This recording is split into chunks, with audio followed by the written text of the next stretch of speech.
Cette émission vous est offerte par SAR Assurance Côte d'Ivoire.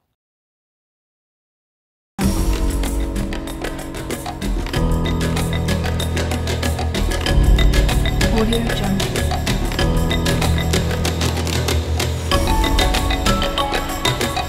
Audio Jungle.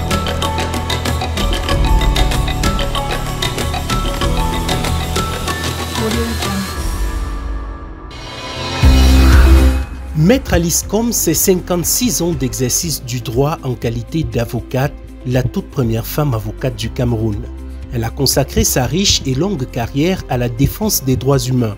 Une expérience et une détermination qui lui ont permis de se distinguer et de faire en sorte que sa voix fait partie de celles qui comptent.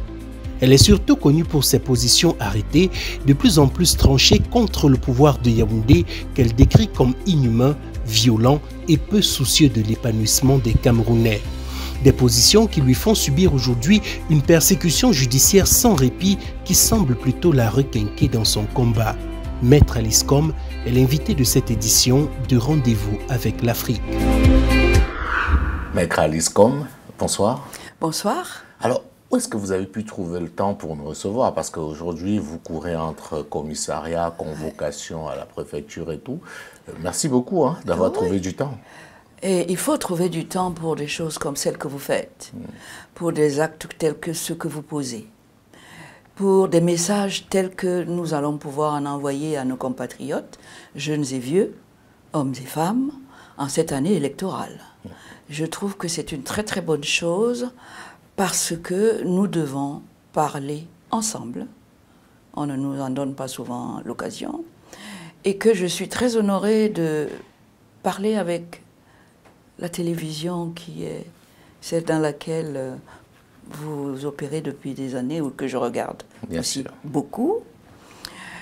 Et donc, en cette période-ci de l'année 2025, qui, comme nous tous nous le savons, est une année électorale, vous me donnez là l'occasion d'exprimer des choses qui m'étouffent, des choses qui me rendent malheureuse. Parce que cette année, j'ai 80 ans. Je sais que entre 80 et 90, je partirai. Non, enfin... Je le sais, je le sens. Il y a des gens qui vivent beaucoup plus longtemps. Nous, en tout cas, on souhaite que vous viviez longtemps, Maître Alice Combs. Mais la vieillesse, c'est quelque chose de très lourd à porter.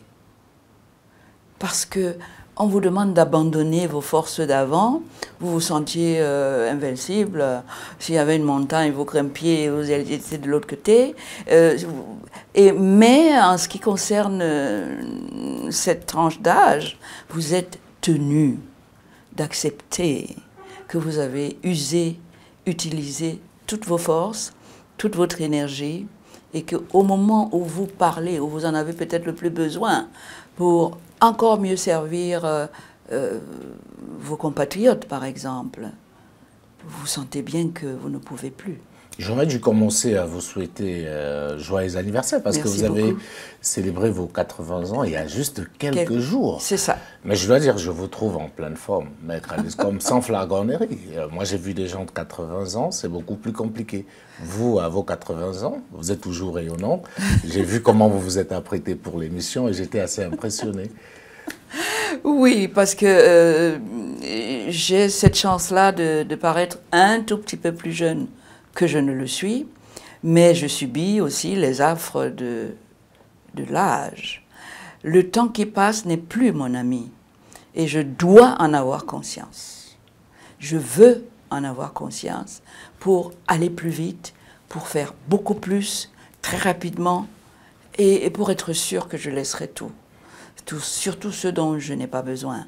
Je n'ai pas besoin là-bas de ma liberté, parce que je serai enfermée dans un coffre. Donc cette liberté aujourd'hui, je vais l'utiliser pour dire ce que j'ai sur le cœur, en guise de peut-être testament. Alors, Maître Alice Combs, avant d'aller plus loin dans cette émission, on va faire votre portrait. Et ce portrait-là, c'est un portrait qui est fait par des jeunes Africains. Là, nous sommes allés au Togo, en France, et bien sûr dans votre pays, le Cameroun, pour voir ce que les gens pensent de vous. Je vous propose de regarder ça et on revient sur le plateau. Très intéressant. Ok. Audio Jungle.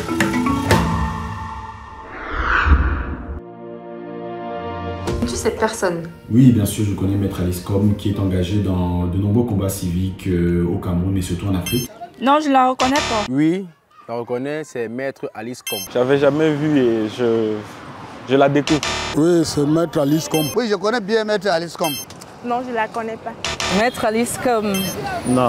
Alice Com, qui est une avocate et militante des droits de l'homme, originaire du Cameroun. Je ne le connais pas. Bien sûr que oui, je connais cette grande dame, cette grande africaine, c'est un grand esprit d'ailleurs. C'est une avocate camerounaise et je pense qu'elle était la première à exercer cette profession, ce métier au Cameroun en tant que femme. Je sais que Maître Alice Com, c'est un grand avocat au barreau du Cameroun. C'est l'une des doyennes. Première avocate femme au Cameroun. Je ne sais pas à quel parti politique elle appartient, mais je sais quand même qu'elle est dans l'opposition. Je sais que Maître Alice Com est une avocate renommée. Elle ne soutient pas le RDPC. Elle est la promotrice du réseau de défense des droits de l'homme, du REDAC. Elle a eu pas mal de victoires concernant l'égalité des genres. En 2011, en 2013, elle a fait libérer, je crois, déjà peut-être environ 3 ou 4 personnes. Maître Alice Com, elle a toujours forcé mon admiration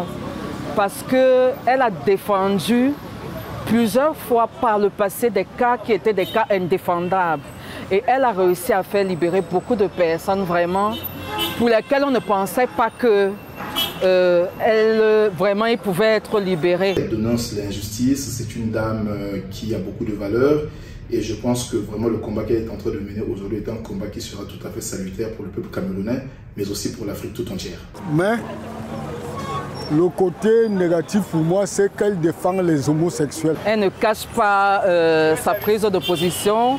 Dès qu'il y a quelqu'un de cette orientation-là, elle s'empresse de prendre sa défense. Mais il a souvent des positions qui ne m'arrangent pas. Je pense qu'il faut des personnages comme Maître Alice Com parce qu'elle permet de redéfinir ce qu'est la société et de pouvoir, nous tous, nous questionner sur l'orientation que l'on veut donner en réalité à cette société-là. Il défend les homosexuels, c'est ce que moi je n'aime pas de cette dame.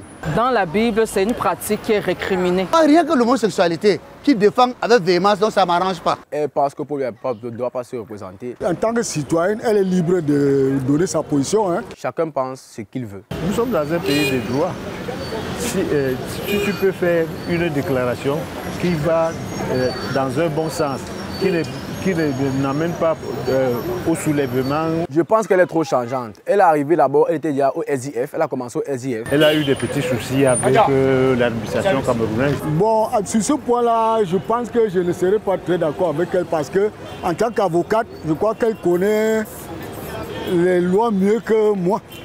Donc quand vous convoquez, il vaut mieux quand même aller voir de quoi il s'agit. Sur ce point-là, faire le bras de fer avec l'État, c'est pas toujours bien. C'est son droit, parce qu'ils estiment qu'ils n'ont pas respecté les règles de l'art, que c'est en violation qu'on a servi la convocation, et que ce n'est pas de cette manière qu'on doit aller faire, aller sceller leur siège de rédac. Tout le monde sait, quand on reçoit une convocation, qu'elle vienne d'un commissariat, de la gendarmerie ou du tribunal, la logique voudrait qu'on s'y rende. Maître Alice Com, ce n'est pas n'importe qui. En tant qu'avocate, donc femme de loi et de droit, elle est mieux placée que nous pour maîtriser les différents rouages de la justice et autres. Donc je me dis qu'en le faisant, elle sait très bien ce qu'elle fait. Je pense qu'elle mène un bon combat, même si ça paraît inaudible, hein, parce que avec tous les bruits environnants, avec les médias qui passent le temps à faire l'apologie des régimes africains, souvent quand vous dénoncez, vous n'êtes pas compris, mais tôt ou tard on comprendra qu'elle est dans le bon combat et je l'invite à persévérer beaucoup.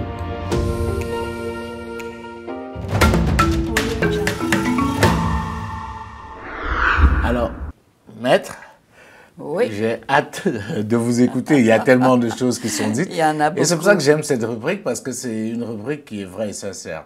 Parce qu'on laisse les gens s'exprimer librement sur notre invité. Il y a certainement des choses qui ne sont pas vraies. Vous allez avoir l'occasion peut-être de le corriger. Il y a des choses qui vous ont peut-être touché. Il y a d'autres qui vous ont ému. Donc, j'attends vos réactions. Ma réaction Ben, moi, je dis comme vous, c'est une très bonne séquence dans votre émission. J'aime bien que la masse populaire puisse être intéressée à ce qui se passe politiquement dans leur vie. Parce qu'au fond, ce qu'ils ne savent pas, et que vous permettez aujourd'hui de leur faire savoir, c'est qu'en démocratie, le pouvoir appartient au peuple. Comme le pouvoir, une partie de ce pouvoir souverain appartient au peuple, tous les 7 ans, on demande à ces gens-là, moi, les autres, qui n'ont pas, qui n'exercent pas les autres pouvoirs connus comme l'exécutif, le législatif, le judiciaire, on leur demande leur avis sur la cité et sur les acteurs de la cité dans laquelle ils vivent. C'est extrêmement, c'est ça la démocratie. Et vous le faites dans la rue, parce que souvent j'entends dire ici, on ne doit pas descendre dans la rue parce que la police vous y attend. C'est contre la démocratie. La rue, c'est pour nous. C'est là que nous, le peuple, nous exerçons notre pouvoir. Le président de la République, il l'exerce à Etoudi, au palais. Là, on lui a construit un palais pour le faire. Le député, il exerce son pouvoir exécutif à l'Assemblée nationale, au Parlement.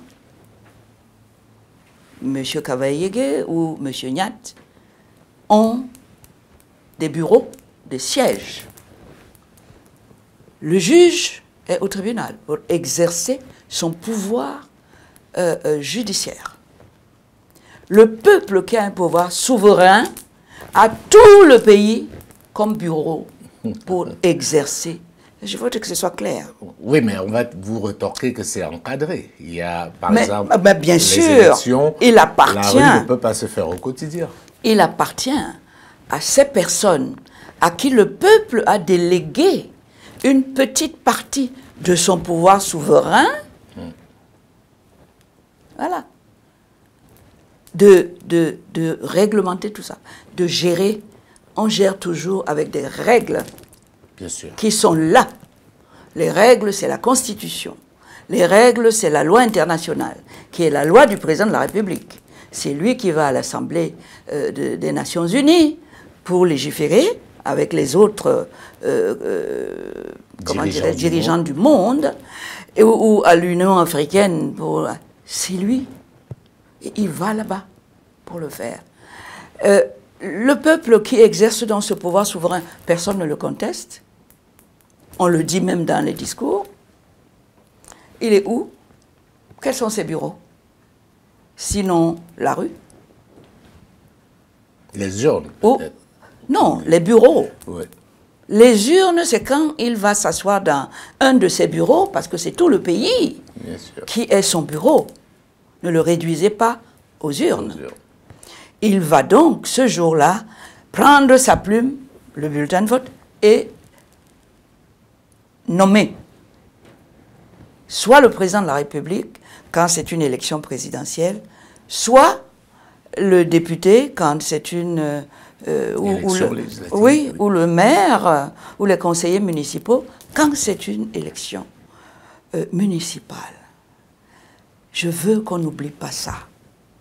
Le pouvoir souverain du peuple, personne ne peut nier que c'est le peuple qui, pour que les autres soient légitimes, pour qu'ils soient là où ils sont, avec les pouvoirs qu'ils ont, il a fallu que le peuple aille, comme bientôt, signer le décret qui nomme le président de la République. Alors, il y a beaucoup de choses qui se sont dites dans vos portraits, mais on va aller séquence par séquence. D'accord. Je voudrais commencer par ce qui fait l'actualité.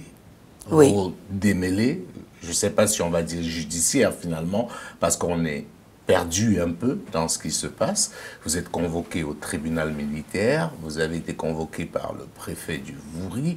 Alors, est-ce que vous pouvez nous situer où est-ce que vous en êtes aujourd'hui? Je sais que vous étiez récemment à Yaoundé, au secrétariat d'État à la Défense. Je sais que vous étiez attendu ici à Douala. Hier, à la police judiciaire, oui. Alors, vous êtes allé où, finalement, et vous n'êtes pas allé où? Parce qu'on a dit, là, que vous refusez de déférer aux convocations.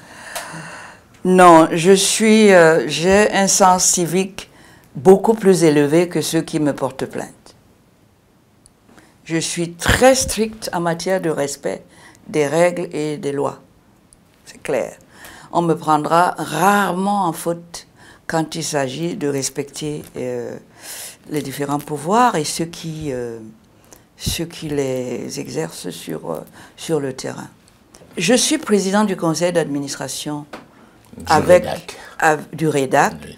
Avec le je devrais peut-être mettre à l'aise, comme préciser pour les Africains qui nous regardent, qui ne connaissent pas forcément le REDAC, que c'est le réseau de défense des défenseurs des droits humains en Afrique centrale. Voilà, c'est ça le REDAC. C'est voilà, ça. Vous pouvez poursuivre. Le REDAC a comme président du conseil d'administration aujourd'hui le professeur Emingoy Loumou, qui est président de la Commission africaine des droits de l'homme. Je suis sa coprésidente. Ouais. Comme il n'est pas ici, eh bien, il m'a gentiment délégué une partie de ses attributions pour que localement et quotidiennement, je puisse apporter ce qu'il peut apporter, ou ce que nous pouvons apporter au sein du conseil d'administration, au bon fonctionnement du REDAC. Le REDAC qui est au quotidien géré par Madame Maximilienne Ngombe, qui en est la directrice exécutive. Justement. Voilà. Alors, s'il faut peut-être situer le contexte, on va dire tout part d'une sortie du ministre de l'administration territoriale qui décide de suspendre plusieurs organisations de la société civile, y compris le REDAC, et ses motifs sont très clairs, financement illicite. Apparemment, vous avez beaucoup d'argent, on ne sait pas d'où ça vient. Et à la suite de cela, des scellés vont être apposés sur le siège du REDAC. Et Maître Alizcom, face caméra, va briser ces scellés. Elle sera convoquée par la suite par le préfet du Vouri.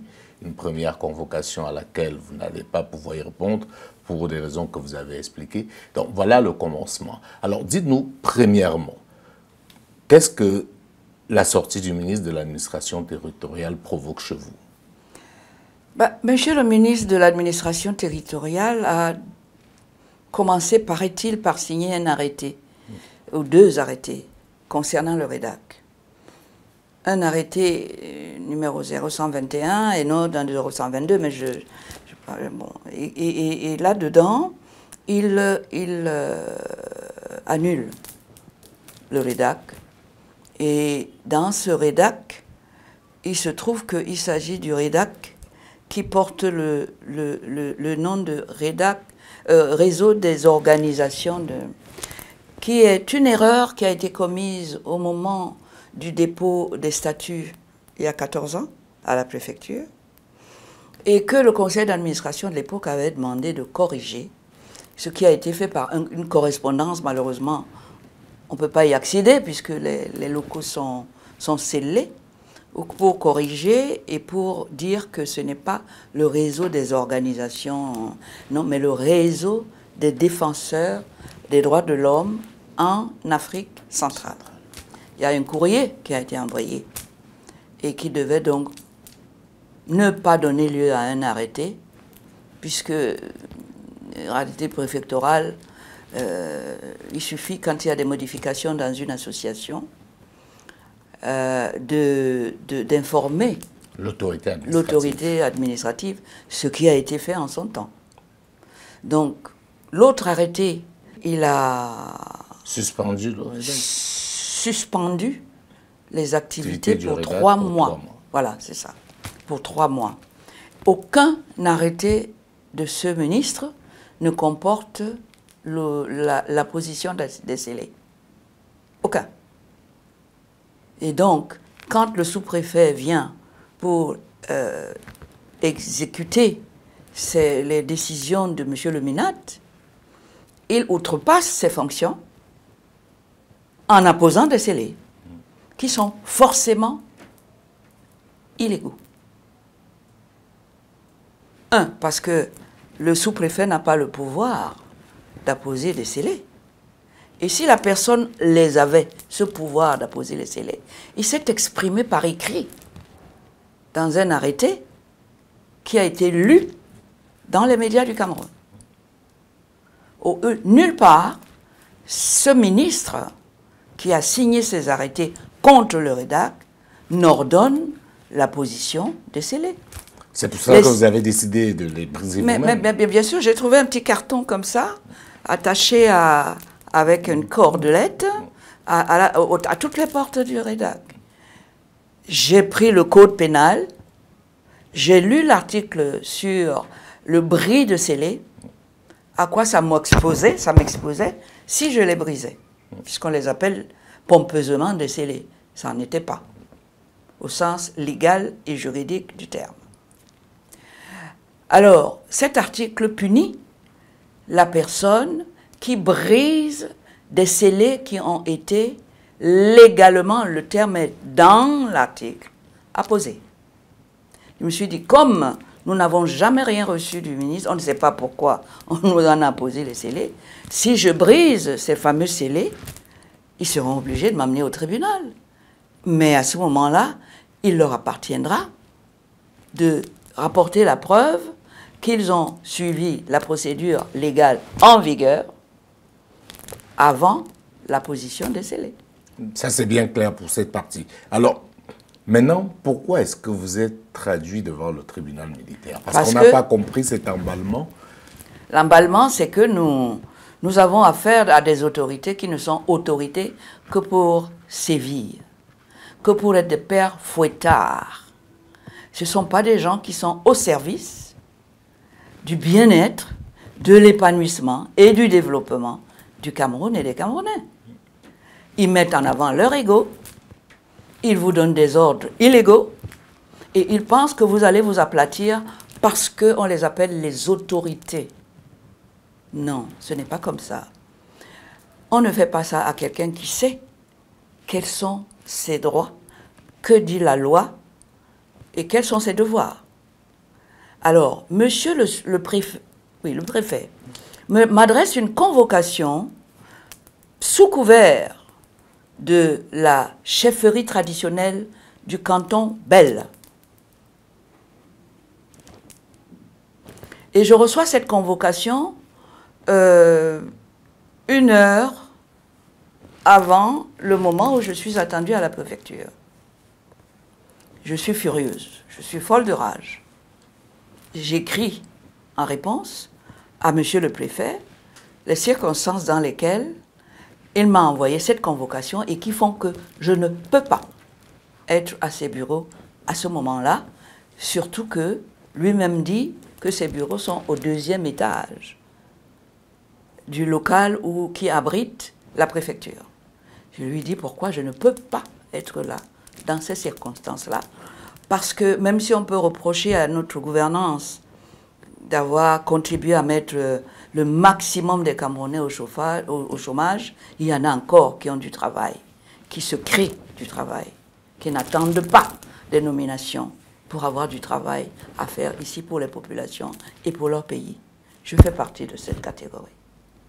Donc par conséquent, je lui écris cela, je lui dis que je ne peux pas venir et que je pensais savoir, un préfet doit savoir quand même.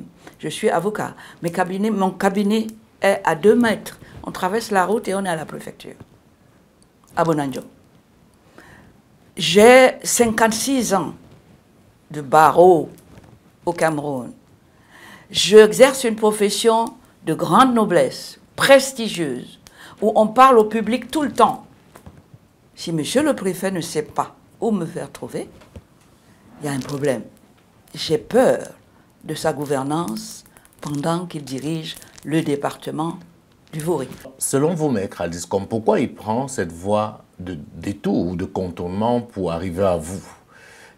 Étant l'une des personnes les mieux renseignées de la ville de Douala, il doit savoir que votre bureau est juste en face du sien. Pourquoi il passe par la chefferie du canton Bel, selon vous? Ben, c'est une question que je me suis posée et qui a éveillé ma méfiance. par rapport à un tel dirigeant qui pense qu'il a le pouvoir de tout faire et le pouvoir de violer les droits fondamentaux de ses administrés, qui sont au-dessus de lui, puisque c'est sur la Constitution où sont consacrés ces droits fondamentaux que son patron suprême, le président de la République, prête serment. C'est le premier job d'un président de la République en régime démocratique, les droits de l'homme. Notre Constitution commence par ce rappel, en préambule. Tout, c'est la Déclaration universelle des droits de l'homme. Donc c'est le premier job du président de la République, de son super patron. Alors quand on voit quelqu'un se comporter comme ça, à ce niveau de responsabilité, moi ça a éveillé ma méfiance. J'ai dit ouh là là là là là là. Nous allons rester dans la loi pour gérer cette relation qui s'annonce houleuse. Alors, dans la multitude des convocations, vous avez quand même répondu à certaines. On a dû vous dire pourquoi on vous cherchait. Alors dites-nous, pourquoi on vous cherche tant? Eh bien, alors, ce jour-là, je n'y suis pas allée et monsieur le préfet a corrigé sa convocation. Il me l'a fait parvenir la deuxième, qui me donnait la deuxième date de comparution chez lui. Il l'a corrigé et il me l'a fait parvenir par voie d'huissier. L'huissier n'a eu aucun mal à me trouver et il m'a attendu donc pour le 16 décembre. Je m'apprêtais à y aller parce que je me suis dit, tiens, cette fois-ci, il a respecté quand même, il m'a donné 3 jours entre le moment où je reçois la convocation et le moment où je dois y aller. Sauf que c'était un lundi et dimanche, il m'a fait chercher par mon petit frère Erwin Com, que tout le monde connaît, qui est un RDPCiste convaincu et convaincant, pour me dire qu'il a des contraintes de calendrier qui ne lui permettent pas de me recevoir le lundi 16 décembre. Et à ce moment-là, j'ai dit, ok, je vais attendre la prochaine convocation. Et je me suis rendu compte qu'en fait, c'était parce qu'il y avait une réunion de CEMAC, où il y avait des chefs d'État africains à Yaoundé. Oui, le sommet extraordinaire. Et que peut-être par prudence, pour ne pas prendre des risques de remous, par rapport à ce qu'il avait à faire sur moi, eh bien, il a demandé le renvoi. Et il a renvoyé au 19.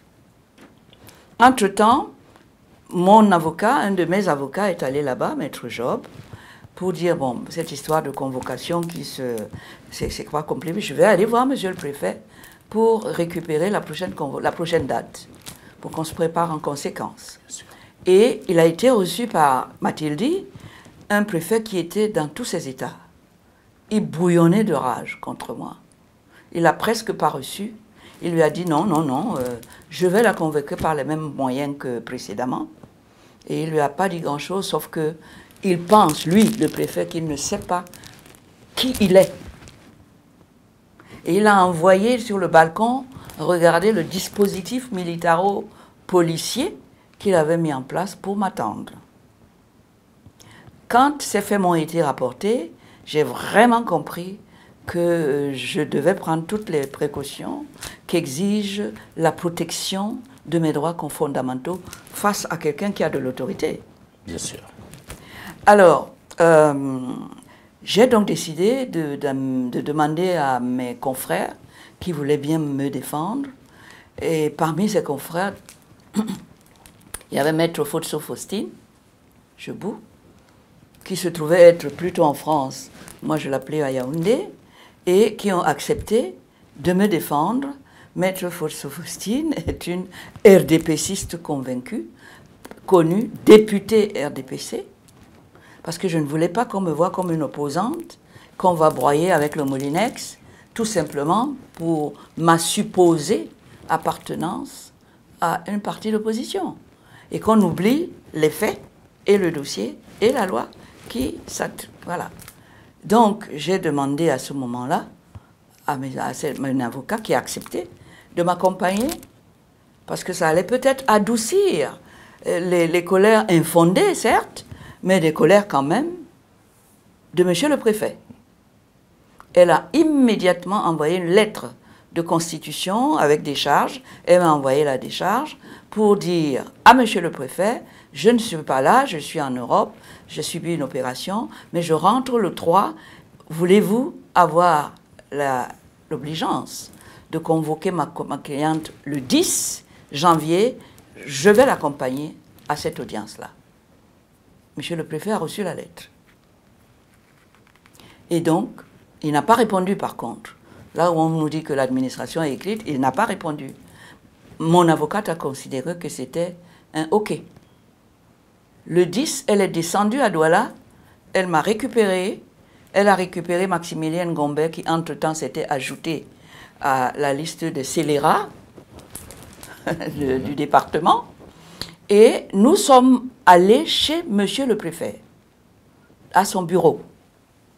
Maître Fotsine a téléphoné de la salle d'attente pour annoncer que nous étions là. Monsieur le préfet lui a dit quoi? Mais moi je ne les attends plus, je les ai convoqués dans le passé, ils ne sont pas venus. Pour moi, je passe à autre chose. Il lui a dit, mais moi je voudrais quand même vous saluer et vous voir. Il a dit, oui, je peux vous recevoir seul, mais je vais d'abord à une levée du corps à la Quintini. À mon retour, je vous reçois. Seul, pas eux. Bon, nous sommes rentrés à la maison, et elle a pu aller, et elle a pu rencontrer monsieur le préfet. Et qu'est-ce qu'il lui a dit, finalement? Parce que on est curieux de savoir, parce que moi, jusqu'à présent, je ne sais pas encore pourquoi vous êtes devant le tribunal militaire. Ben, je ne sais pas non plus. Mais qu'est-ce qu'on vous a dit quand vous êtes arrivé au secrétaire d'État à la Défense, par exemple, à Yaoundé? Oui, au secrétariat d'État à la Défense, on m'a dit que je finançais le terrorisme. Ah, rien que ça. Oui, que rien que ça. Financement du terrorisme, tentative de déstabilisation du pays. Enfin, vous connaissez les formules habituelles dans un panier vide. Voilà. Donc, alors, on m'a demandé de m'expliquer sur le financement du...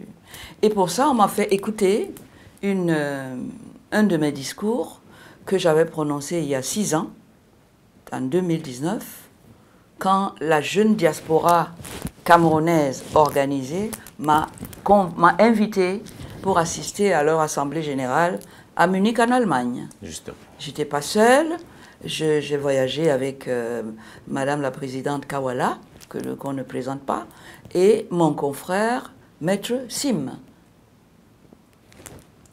Et là-bas, j'ai pris la parole pour annoncer à la diaspora camerounaise réunie à Munich que j'étais nommée, moi, ministre dans une création de l'Union africaine qui s'appelle le SWAD, The State of African Diaspora, et que par conséquent, ils ne sont plus seuls et qu'il va falloir envisager des mutualisations de la diaspora, c'est-à-dire des Africains descendants, des Afro-descendants. Bien sûr. Oui, c'était ça mon discours.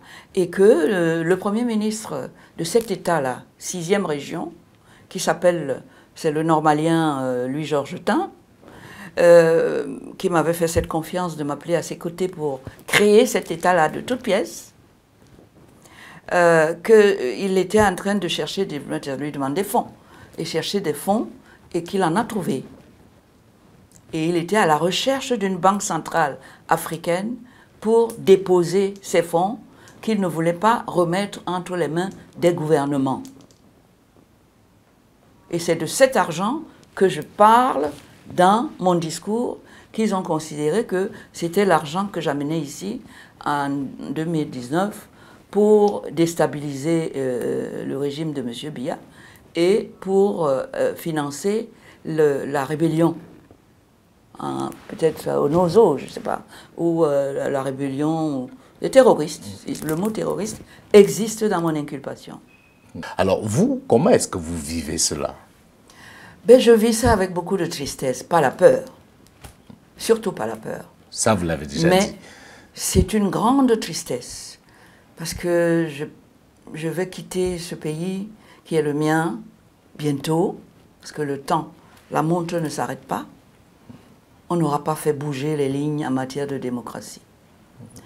Nous avons fait confiance à M. le Président Biya, en lui renouvelant 7 fois, 7, la confiance du peuple camerounais. Mais est-ce que ce n'est pas là le nœud du problème? Est-ce qu'on peut vraiment dire que c'est le peuple qui lui a fait confiance? Oui. Quand on voit comment les élections sont organisées, quand on voit tout ce qu'il y a comme tripatouillage, est-ce que le peuple n'est pas victime finalement? Le peuple est forcément victime, enfin. Et moi, je suis dans ce peuple victime qui n'est pas du bord de M. Biya, qui a réussi en 43 ans à diviser le pays en pro et opposants Biya. Selon qu'on vous classe dans une catégorie ou dans une autre, vous avez le droit de respirer ou pas. Vous avez le droit de travailler ou pas. Vous avez le droit de bénéficier de ce qu'un État peut offrir à ses citoyens ou pas. Ils m'ont classé dans la mauvaise catégorie. Parce que, mauvaise pourquoi? Je ne suis pas du RDPC. Dieu m'en préserve d'ailleurs. Je ne serai plus jamais du RDPC. Mais je ne suis pas opposant. Ça, c'est une façon de me dégrader. Je suis du peuple souverain qui fabrique les chefs d'État. En les votant. Ils vont venir nous demander de leur renouveler le décret, qui est le vote, le bulletin de vote. Comment est-ce que je peux quitter une position aussi forte, aussi suprême que le peuple, pour aller quémander des voix pour 7 ans de pouvoir? Ben oui. Alors que je détiens tout le pouvoir, en étant là où je suis. Alors c'est non. Maître Aziz Kom, je voudrais qu'on revienne quand même sur l'histoire des prisonniers politiques. Est-ce que vous n'avez pas le sentiment de n'avoir pas suffisamment fait et qu'aujourd'hui vous êtes victime, ou bien vous êtes en train d'être aussi une victime de ce genre de pratique? Tout cela est exact. J'ai vraiment honte qu'on ait laissé ces 2 ou 3 personnes. Non, ils sont plus d'une centaine. Moi, je cite là les plus connus. Je ne peux pas savoir comment ça me fait mal. Surtout ce sentiment d'impuissance. Parce que l'injustice, la violation des droits de l'homme, de nos conventions, de nos traités, qui sont la loi du président de la République, est flagrante, elle est douloureuse. Je ne sais pas quoi faire, parce que moi j'attendais que les ténors de l'opposition se mettent en rang de bataille pour solliciter les gens de la société civile sur une feuille de route bien pensée pour qu'on ait un impact sur la libération de ces personnes, qui me manquent beaucoup. J'aimais bien les écouter. J'aimais bien écouter M. Bibounissa, qui est le professeur. J'aimais beaucoup les écouter. Je les ai vus quelquefois quand je suis allé rendre visite à quelques-uns de mes clients à Kondengui. J'ai toujours eu la larme à l'œil quand je les vois. Quel gâchis! Mais comment on en arrive là, selon vous, Maître Aziz Kom, qui est dans l'avocature depuis pas mal d'années, comment on peut en arriver à avoir un système qui produit ce genre de décisions iniques, incompréhensibles? Parce que je veux bien qu'on se retourne vers les partis politiques, mais je veux dire, il y a un barreau. Vous êtes garant aussi de cela. Ça veut dire que moi, je me serais attendu qu'en tant qu'avocat, il y ait plus de mobilisation et que même des magistrats qui sont formés, qui sont censés être des professionnels de droit, s'offusquent face à ce qui était, à mon sens, une évidence. Oui, mais non, qu'est-ce qui peut expliquer ça? Il faut toujours un leader pour rassembler tout ça. Il faut toujours quelqu'un. Et vous aurez pu l'être, ce leader-là. Mais oui, mais moi, je ne pouvais pas l'être parce que je n'en avais pas le courage, l'énergie. Et j'attendais que ça vienne des politiciens, après tout. Chacun son domaine. Il fallait que les ténors de l'opposition nous convoquent, on se réunit, on se dit, ils nous demandent si on est prêt à se bagarrer. Parce que c'est de ça qu'il s'agit. Et qu'on conçoive une feuille de route. Une guerre, ça se prépare comme ça. Il y a quelqu'un qui prend la décision d'entrer en guerre, mais qui s'entoure des militaires, qui s'entoure d'un QG fait de militaires et de civils et de politiques et de tout, et qui conduit le train. C'est ça que je n'ai pas eu.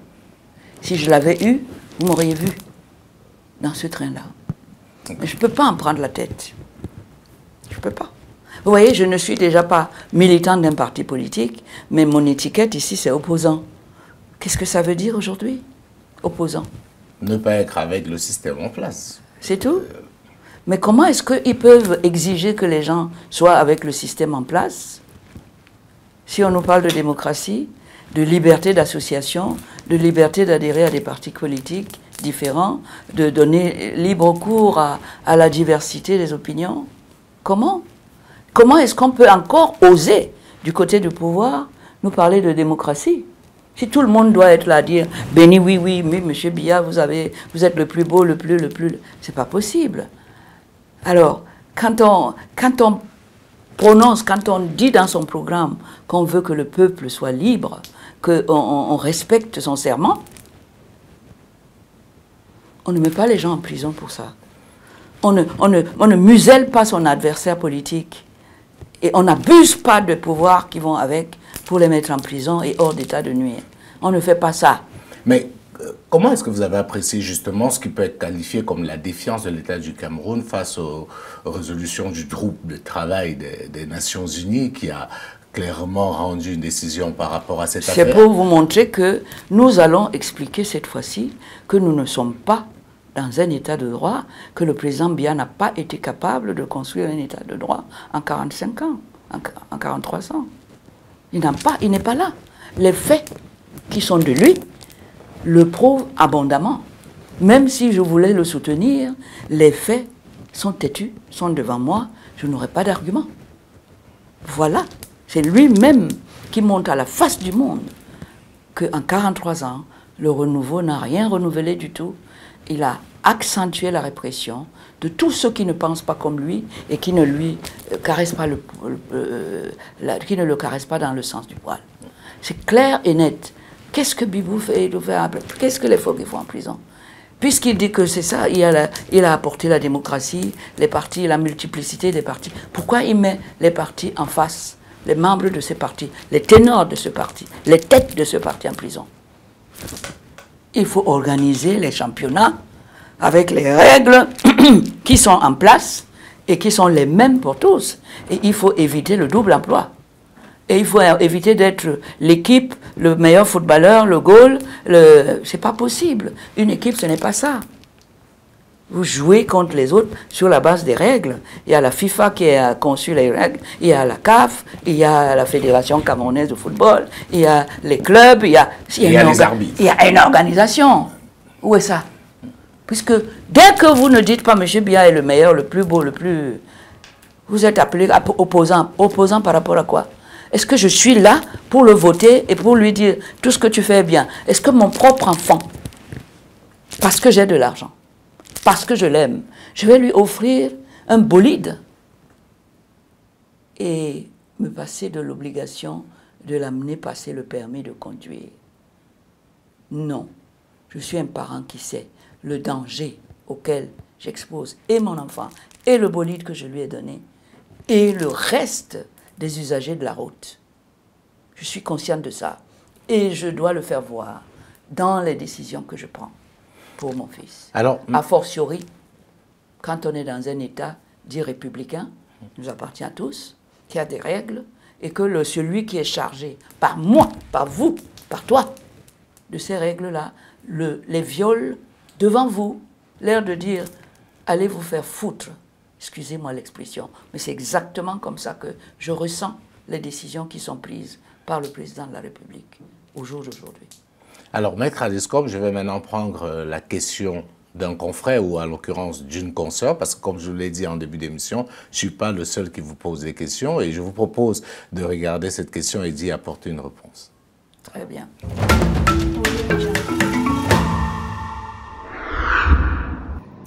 Alors, bonjour à vous en studio, bonjour Jules Domché, bonjour Maître Alice Combes. Je suis Armel Nga, journaliste chez Dash Media, une chaîne panafricaine basée à Douala, au Cameroun. Je suis par ailleurs coordonnatrice de la même radio. Alors, ma question prend le pan des droits de l'homme. On a vu le ministre de l'administration territoriale sanctionner 5 ONG au Cameroun pour blanchiment d'argent et plusieurs autres accusations. Ma question est celle de savoir, est-ce que le Cameroun, qui a ratifié la Convention des droits de l'homme, peut être suspendu par l'ONU pour violation de ses droits? Parce que c'est quand même les organisations non gouvernementales qui sont sanctionnées. Et par ailleurs, on parle des droits de l'homme, puisque ces ONG, notamment le REDAC, militent pour les droits de l'homme. Est-ce que le Cameroun, lui, il peut être sanctionné s'il continue ou s'il est avéré que par ses actes, il viole les droits de l'homme? Merci. Bonne émission. Merci. Voilà, maître. Est-ce que le Cameroun risque d'être sanctionné, notamment par les Nations Unies, à travers ces actes qui visent à réprimer les organisations qui défendent les droits de l'homme au Cameroun? Oui. Parce qu'il viole les traités qu'on a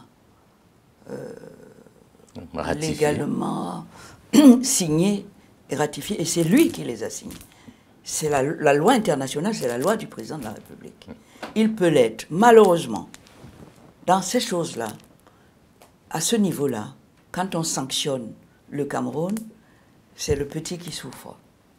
Expliquez-nous ça. Parce que, ben oui, parce que si on dit qu'on ne donne plus de l'argent ici, si on dit que les investisseurs ne viennent plus, c'est une sanction par rapport à l'acte que le président a posé au nom et pour le compte du Cameroun. Mais qui va avoir faim? Ce n'est pas eux qui ont accès directement à la caisse dans laquelle tous les Camerounais mettent leur argent. Ils y ont le mot de passe, ils ont tout. Ils peuvent accéder à tout moment, récupérer, ouvrir des boutiques, faire tout ce qu'ils veulent. Mais ça, pendant ce temps-là, vous, moi, ici en bas, c'est nous qui souffrons. C'est ça qui est embêtant. C'est ça qui me fait mal au cœur. C'est ça qui fait que je n'ose même pas condamner la gouvernance de M. Biya, parce que je sais que la personne qui va écoper dans son quotidien, c'est le peuple, et j'appartiens au peuple. Alors, Maître Alice Combes, je voudrais aussi, avant qu'on aille plus loin, qu'on règle un problème. Le ministre a porté des accusations, le ministre de l'administration territoriale, assez graves sur vous et sur vos financements. On sait aussi que les ONG posent problème aussi par rapport à qui les finance. Alors, aujourd'hui, est-ce qu'il est vrai que le REDAC a tous ces milliards? Parce qu'on parlait quand même des milliards, et le ministre a très bien dit que son attention a été attirée par l'ANIF, l'Agence d'investigation financière. Alors, la question que j'ai envie de vous poser déjà, est-ce que vous avez autant d'argent? Et la deuxième question, c'est qui vous finance? Oh là là. Vous savez qu'il y a une loi sur la liberté d'association. Bien sûr. Qui date de 97. Et ce sont des ONG. Bien sûr. Associations, organisations non gouvernementales. À but non lucratif. C'est clair. Mais ça n'empêche pas l'État de regarder vos activités. Vous pouvez pas. Voilà. Je vous ai expliqué qu'on n'a pas reçu une seule lettre, une visite quelque part. C'est maintenant que monsieur le ministre de l'AT, après avoir mis la charrue avant les bœufs, qui nous demande de lui produire nos états, nos rapports, etc. Ce qu'on aurait fait volontiers. Il avait même envoyé des gens ici au bureau pour regarder les comptes, pour regarder les livres, ouverts jusqu'à avant de sanctionner. Qu'est-ce qui a permis à monsieur de sanctionner avant d'écouter, avant le procès, avant la condamnation? Les informations de l'ANIF. Et c'est comme ça qu'on fait. Quelle ANIF? Le ministre des Finances est au courant. Vous savez, monsieur le ministre des Finances a sorti, quand il a entendu ça, que j'entends parler de scellés à droite. Attention, les scellés, ce n'est pas aussi simple. Ce n'est pas comme ça, ce n'est pas la procédure. Et il est un des rares ministères à avoir le droit, à un moment donné, d'apposer les scellés. Pas le MINAT. Pas le MINAT. Le MINAT est dans un système de liberté fondamentale d'association. Donc, les associations sont gérées librement pour aider le président de la République. Mais elles doivent rendre sur son champ. Non, mais demandez-nous les comptes. Parce que sinon, je suis d'accord. On entre dans un désordre. Non, il faut que l'État ait un droit de regard, sinon on peut se cacher. Oui, bien sûr. Il y a une loi, la seule chose, il y a une loi qui encadre ça. Nous respectons strictement cette loi. Alors, quand le gouvernement veut faire des contrôles ou n'importe quoi, il y a des règles aussi pour arriver à faire des contrôles. Voyons, moi je ne suis pas contre les contrôles, au contraire, je les sollicite, mais on ne les voit pas. Ça fait 14 ans, bien avant que M. Atanganji ne soit appelé au gouvernement, je crois. Je ne crois pas qu'il y est depuis 14 ans. Le REDAC existe, le REDAC est connu, le REDAC assiste à... Madame Maximilienne Gombe a même été, avec le ministère de la Justice, faire des formations sur comment fonctionne Nous ne sommes pas une ONG, attention, nous sommes une association. Simple, par déclaration à la préfecture. Alors, nous ne recevons pas des dons. Nous travaillons pour aider le président de la République sur son vaste chantier des droits de l'homme. C'est comme ça qu'ils ont conclu là-bas dans les traités. Alors on peut estimer que votre travail ne porte pas ses fruits, parce que quand on voit l'état des droits de l'homme au Cameroun, il y a de quoi se faire... Les droits de l'homme, c'est pour ça que nous nous battons. Nous n'avons pas le choix. Ça fait 14 ans qu'on se bat. Je peux vous dire que nous avons amélioré beaucoup de choses. Mais nous sommes dans un contexte de pouvoir absolu, d'absence de séparation des pouvoirs. Monsieur le Président de la République, il est la FECAFOOT, il est la CAF, il est les équipes, il est l'arbitre sur le terrain, il est partout. Qu'est-ce que vous voulez faire? Quand vous voulez aller au tribunal, vous allez le trouver. Vous avez dans la salle d'audience, allez-y aujourd'hui même, dans la salle d'audience de la cour d'appel, sa photo est de dos au mur, est sur le mur, sur le dos du c'est ça la séparation des pouvoirs? Vous le trouvez partout. Allez à la Cour suprême, qui est un pouvoir judiciaire à part, qui doit être au-dessus de tous les autres parce qu'il régule la paix sociale. Allez là-bas, vous allez voir que la photo du chef de l'exécutif est au plafond, sur le mur, derrière les membres de la Cour suprême. Ce sont des images qu'on voit tous les jours, mais qu'on ne fait pas attention, mais qui expliquent exactement dans quel système nous vivons. De pouvoir absolu, d'omniprésence d'un seul des pouvoirs à travers le président de la République. J'ai même appris que même le pouvoir législatif lui a consacré le bâtiment qui va désormais abriter l'Assemblée nationale. Vous voyez jusqu'où? Alors, ce sont des choses importantes. Quand vous ne les avez pas reçues, quand vous n'avez pas déverrouillé ce pouvoir absolu des mains d'un seul individu, ne me parlez pas de démocratie, ne me parlez pas de république. Ne me parlez pas des droits de l'homme non plus. Ne parlez pas des droits de l'homme. Alors, il y a une question à laquelle vous n'avez pas répondu, c'est le REDAC, d'où vient votre argent? Parce que moi, en tant que journaliste, je suis curieux de savoir qui finance vos activités. Si vous regardez sur Internet, vous allez voir qu'il y a une série de projets que les gens qui financent les projets, qui tous concernent les droits de l'homme, droit à la santé, parce que les droits de l'homme, c'est tout le, c'est tout le monde. Et que c'est la loi du président de la République pour l'aider sur ce vaste chantier des droits humains. Et en même temps pour contrôler le glissement vers une autocratie que tout le monde va regretter. Nous, on est là, dans le peuple, dans les humains, pour essayer de faire notre part pour nous. Le financement nous vient des pays amis qui sont accrédités à Yaoundé et qui sont là pour aider justement, eux aussi, le président de la République à respecter la loi internationale, dont la plus grande, c'est la Déclaration universelle des droits de l'homme. Mais on voit que même ces pays n'arrivent pas. Mais est-ce que... le régime bien est tellement puissant alors. C'est le peuple seul. Qui a nommé le président de la République? C'est le peuple, non? En principe. Oui, quand vous avez nommé, vous êtes le seul à pouvoir enlever. Et voilà l'année. L'année où vous pouvez exercer votre pouvoir, si vous estimez que on ne peut que l'enlever au cours d'une élection. Alors, c'est le peuple seul Oui.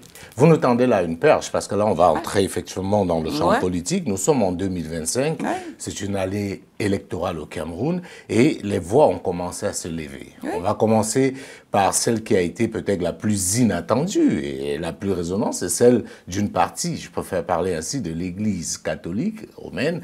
On a vu le Monseigneur Cléda qui est sorti, on a vu plusieurs évêques à travers le pays sortir pour s'exprimer clairement, et j'ai même envie de dire frontalement, face à ce qu'ils considèrent comme une gestion catastrophique du pays, et ils appellent ouvertement au changement. Vous, comment est-ce que vous avez accueilli ça?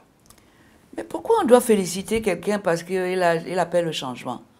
Le changement est inscrit dans nos veines, individuellement et collectivement dans nos lois. Oui. C'est pour ça qu'on renouvelle le mandat d'un président de la République au Cameroun tous les 7 ans, aux États-Unis tous les 4 ans. Pas plus. Ça s'appelle le changement. Pourquoi on a donné une telle connotation négative? Peut-être parce qu'on est à mais c'est pas possible. Ans avec mais ça m'attiste beaucoup. Ça prouve à quel point on a injecté la dictature et ce qui va avec, la peur, dans les Camerounais. Pourquoi ne pas dire oui, je veux qu'il faut changer? Puisque c'est inscrit dans la Constitution. Le président de la République sait que tous les 7 ans, on va changer. Il a juré sur cette Constitution. Pourquoi on doit punir quelqu'un parce qu'il dit qu'il veut changer? Et en plus, au Cameroun, c'est tous les 7 ans. Et on l'a fait 8 fois pour le même président. Qu'est-ce qu'on peut nous reprocher là? On ne peut pas avoir ras-le-bol. Ben on ne peut pas vous dire ça suffit. On a eu certains, mais pourquoi? Qui a dit qu'on ne doit pas dire ça suffit? Est-ce que vouloir le changement, ça doit être une honte pour celui qui dit ça? C'est son droit. C'est son devoir. Il faut renouveler. Et le cycle humain est tel que, à nos âges, 80 ans, moi je sais ce que je n'ai plus, en termes d'énergie, en termes de force, en termes même de vision. Je ne vois plus bien. Oui, j'ai besoin de plus de lumière que vous. En termes de mouvement, bouger, ce n'est plus la même chose. L'arthrose, etc. C'est le temps qui commande.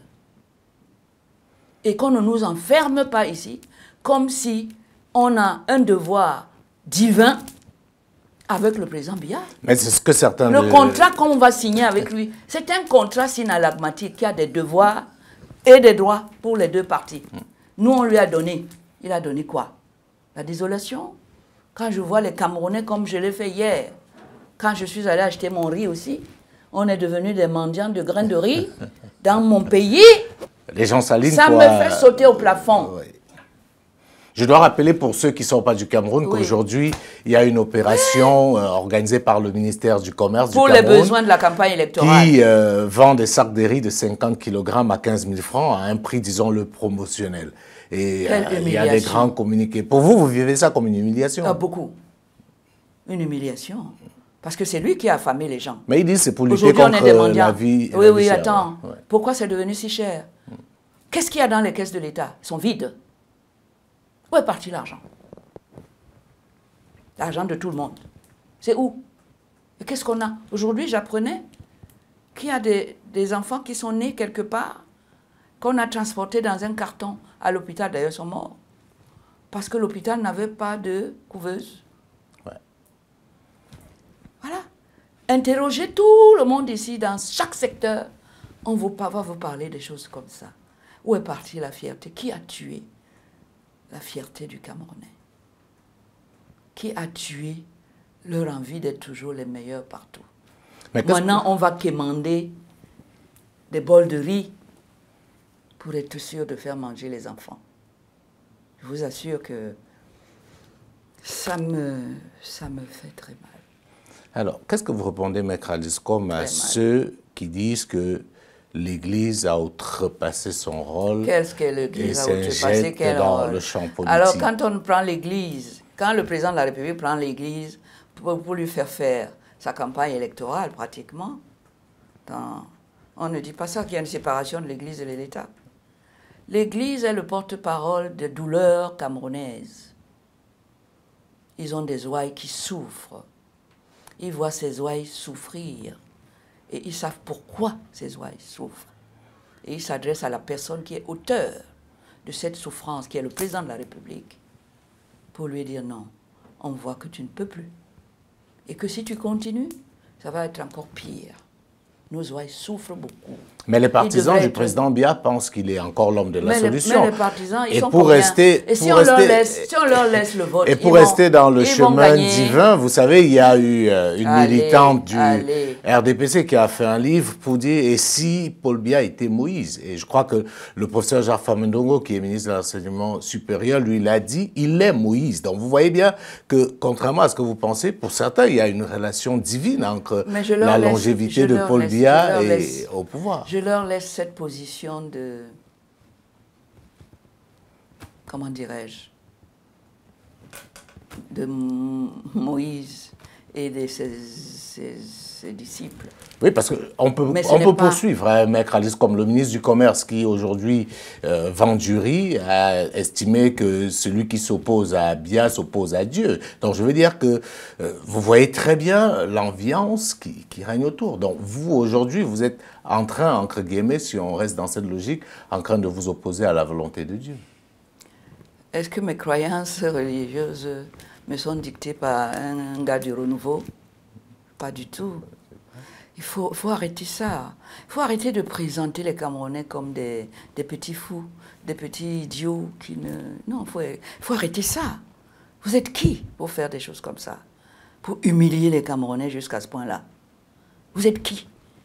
Parce que vous êtes ministre? Personne aujourd'hui n'a envie d'être ministre dans un tel gouvernement. Moi, je ne dirais pas comme vous. Il y a plein de gens qui travaillent au quotidien pour être ministre. Oui, il y a des paresseux partout. C'est la façon la plus facile de gagner facilement de l'argent des autres, que les autres, eux, gagnent très difficilement. C'est pour ça que les caisses sont vides. Parce qu'ils sont là pour bénéficier de la sueur du front des peuples. Pour faire des sortes de bêtises. Pour continuer à abrutir les Camerounais comme ils l'ont fait pendant si longtemps. Ça suffit. Mais face à ça, Maître Alice Com, ça suffit. Face à ça, on va vous répondre, qu'est-ce que vous avez fait? On va vous dire, comme certains le disent bien, c'est la volonté des Camerounais, Paul Biya est régulièrement élu, c'est les Camerounais qui lui font confiance, l'opposition est incapable, on entend tout ça chaque fois. Là, nous sommes en 2025, qu'est-ce que vous, en tant que Maître Alice Com, avez décidé de faire? Parce que ce qu'on dit souvent, c'est que les Camerounais parlent beaucoup, et ils agissent peu. Moi qui fais un peu le tour de l'Afrique, notamment l'Afrique de l'Ouest, je subis ça au quotidien. On dit, mais vous là, vous parlez beaucoup, mais chez vous, vous dites rien. Est-ce qu'ils n'ont pas un peu raison quelque part? Mais ils n'ont pas... Enfin, ils ont raison parce que c'est ce qu'on voit. Mais moi, je cherche les causes de ça. 43 ans à mentir aux Camerounais, à les manipuler et à les ramener doucement et insidieusement au pouvoir absolu d'un individu, ça apporte des fruits, ça laisse des séquelles. Ça laisse des séquelles. Oui. Vous pensez que il y a un traumatisme? Si, il y a un traumatisme évident. Le peuple camerounais est traumatisé. Il faut aller vers lui pour comprendre, pour entendre, pour écouter, pour celui qui veut bien les écouter. Évidemment, les gens de Yaoundé, vous avez bien vu ici le directeur général de la Sûreté nationale, qui est venu pour une fois. Il a voyagé en voiture pour aller, je ne sais pas où, à Moutenguene. Oui, justement. Il a pris la route. Vous avez vu son émerveillement. Et de plus en plus, on entend et vous avez certains vu membres du gouvernement qu'ils se ne plaindre. savaient pas. Ils ne savaient pas. Point les routes pour étaient une fois qu'ils sont descendus, eux aussi, dans les rues, en dehors de Yaoundé. Vous les avez entendus. Ce n'est pas moi. Et c'est ce que nous vivons au quotidien. Nous vivons ça. Face à ça, qu'est-ce qu'on fait, Maître Alice Com? Il faut se résigner. Il faut s'organiser. Non, non, non, non, non, non, non. L'élite que vous êtes là, vous avez un rôle important à jouer. Vous allez leur expliquer. Voilà les élections qui arrivent. Les bières et tout ça, c'est bien. Mais ça ne suffit pas. Vous avez vu que dans le monde entier, en période de campagne électorale, un président républicain descend, se donne la peine de descendre vers ceux qui vont le nommer. le peuple. Le président de la République ne fait pas de campagne. Il n'en a pas besoin. Non, mais quand on voit les chiffres qui sont les siens, posez-vous la question. La proclamation des résultats, oui, mais pourquoi se donner de la peine si... Et pourquoi on doit faire la campagne électorale quand même, à cette occasion-là, 7 ans après? Pour les vous autres. ne le faites pas. Pour les vous ne le faites pas. Parce que vous connaissez l'efficacité du moulinex électoral que vous avez mis en place et qui s'appelle la fraude. Point. Vous avez confiance. Vous avez balisé du début dans les textes à la fin, c'est-à-dire à la proclamation. Vous attendez quoi d'une telle élection? Non pas les attributs d'une élection. On ne respecte pas le peuple au moment où il prend sa décision de nommer celui à qui il va remettre sa vie, la vie de ses concitoyens, les biens de son concitoyen, la réputation de son pays. Le président de la République, candidat, ne descend pas vers vous pour montrer l'importance de cet acte que le peuple ne prend qu'une fois tous les 4, 5, 6, 7 ans, quand il s'agit de signer son décret par de vote. Une personne comme celle-ci, nulle part au monde, dans un pays démocratique, ne peut gagner une élection. On ne le connaît pas. Il ne connaît pas les problèmes de ses populations. Il est là pour les appauvrir, leur donner de la honte, parce qu'ils ne sont plus du tout fiers d'être Camerounais. Partout, on leur dit, oui, oui, vous savez critiquer les autres, mais chez vous, mais qu'est-ce qui se passe? C'est ce qu'on entend partout quand on voyage. Et cette personne ne viendra pas vous demander vos voix. Il n'en a pas besoin. Il sait où aller les chercher. Il sait comment les chercher. Et une fois qu'il est élu, il vous montre qu'il sait que ce n'est pas vous qui l'avez élu. Parce qu'il ne s'occupe pas de vous. Il ne vient pas vous serrer la main. Il ne vient pas vous écouter. Rien du tout. Parce qu'il sait qu'il n'a pas eu besoin de vos fameuses voix. Il sait fabriquer ça tout seul. Il sait le faire. Alors, je voudrais, Maître Aziz, qu'on parle de comment est-ce qu'on fait. Parce que tout le monde dit qu'il faut le changement. Comment? Tout le monde dit Paul Biya ne doit pas se représenter. Ça, certains sont dans cette posture-là, alors que constitutionnellement, il a totalement le droit de se représenter. Non, il a le droit. Mais non, mais attendez, il s'est donné le droit. Hein. Oui, bien sûr. Il a fait les textes. C'est lui qui a fait ces textes-là. Oui. Avec comme vision de rester éternellement au pouvoir. Avec ou sans vous. Et il a construit la locomotive qui le conduit de là où il est assis à Etoudi sans passer par vous. Alors, vous qui avez une vision différente, comment on fait pour arrêter ça s'il faut l'arrêter? Réunissons-nous, réfléchissons et proposons quelque chose aux électeurs. Est-ce que vous êtes proche de certains leaders de l'opposition? C'est les leaders d'opposition qui doivent être proches de nous. Ouais. Parce que quand moi, je vous parle... Oui, c'est eux qui doivent venir vers nous, ils doivent descendre aussi. Ouais. Parce que sinon, ils vont nous rappeler beaucoup, M. Biya. Si pendant ces périodes-là, ils ne viennent pas vers nous... Non, je disais ça parce que d'après certaines... Non, mais moi, je réponds. Mais moi aussi, je réponds. Vous êtes plutôt proche de certains leaders de l'opposition. Oui, mais c'est pas à moi, ça ne me donne pas le devoir d'aller vers eux. Ce sont eux qui vont venir me demander de leur donner le pouvoir. Mais on a vu le professeur Kamto venir chez vous. Il est venu une fois. Oui. Et puis j'en profite pour dire qu'il me soutient dans mon combat qui me balade de la police à l'armée et de l'armée à la police judiciaire.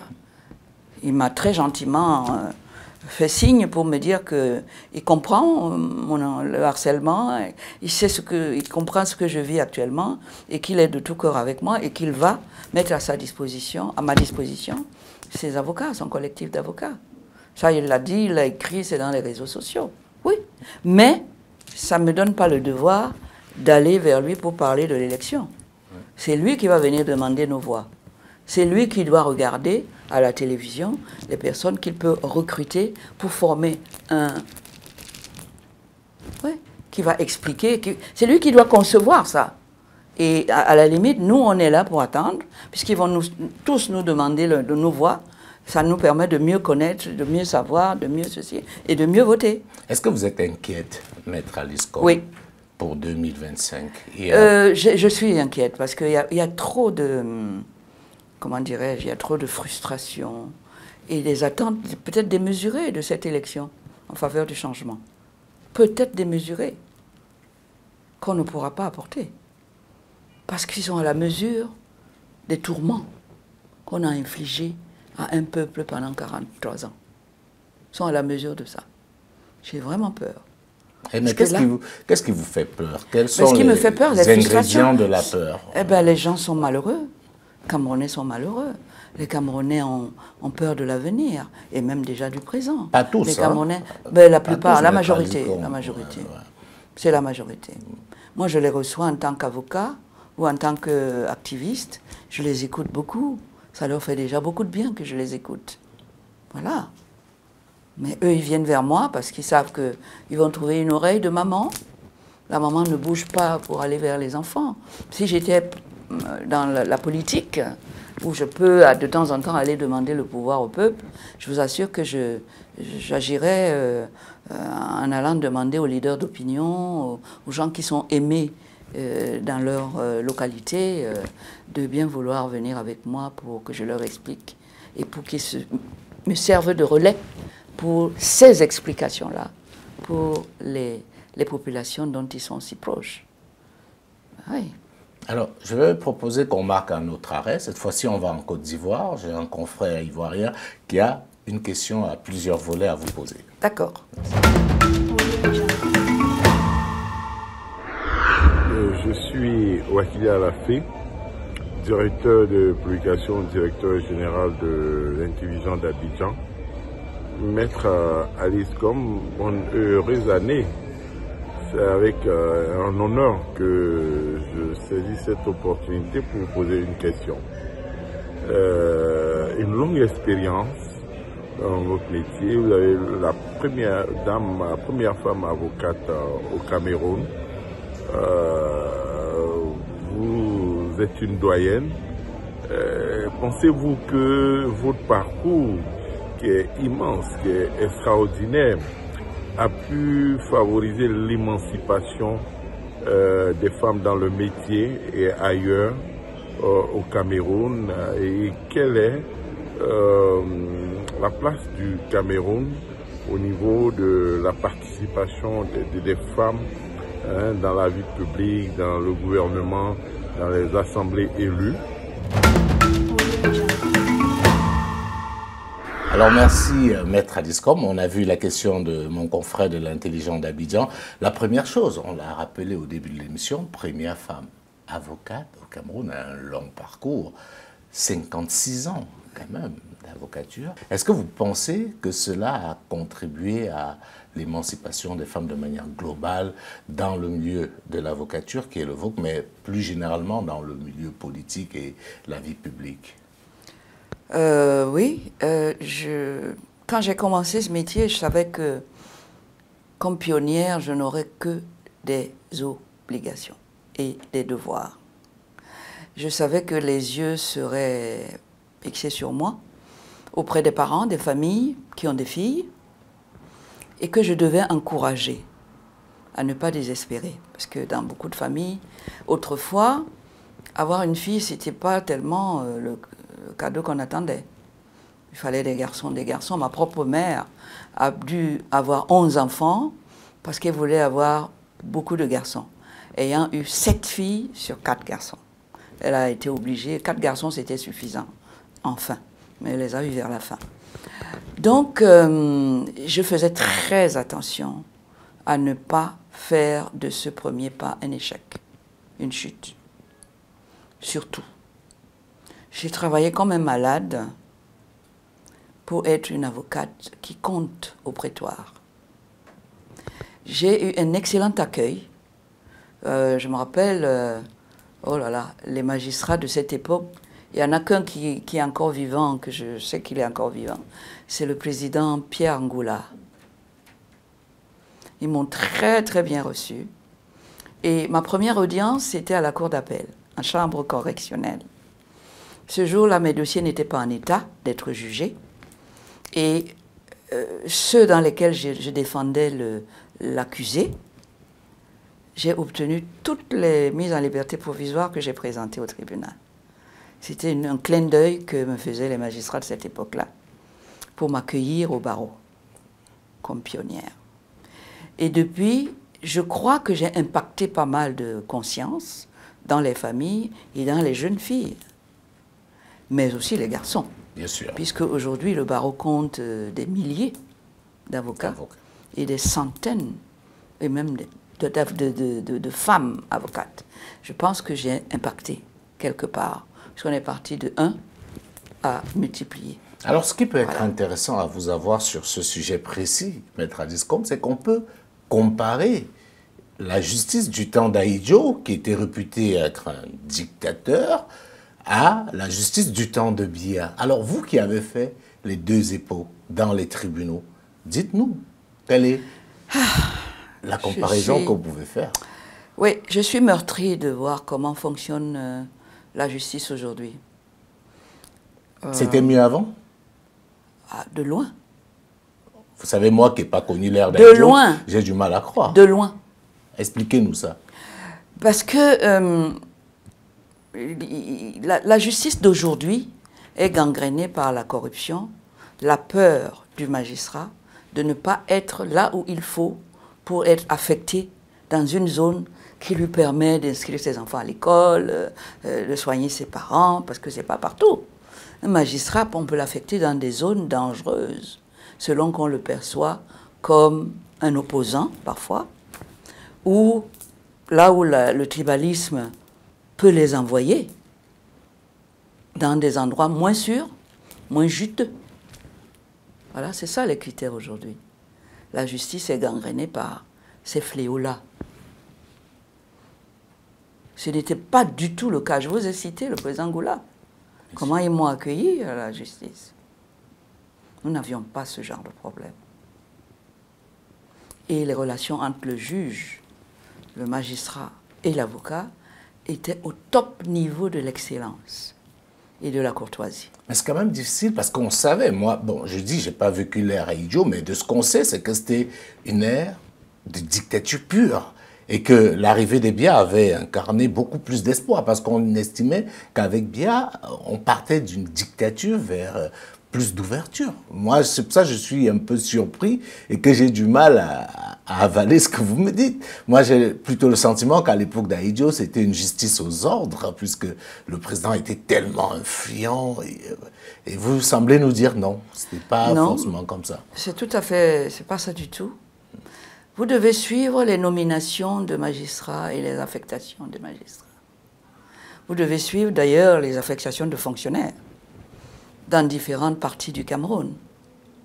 Vous verrez le tribalisme d'État s'y inscrire en lettres d'or, le régionalisme, ce que moi je n'ai pas connu quand j'ai commencé. Mais Maître Alice Combes, est-ce que vous êtes en train de nous dire de manière subliminale que vous regrettez l'époque Ahidjo? Bien sûr que je regrette l'époque Ahidjo.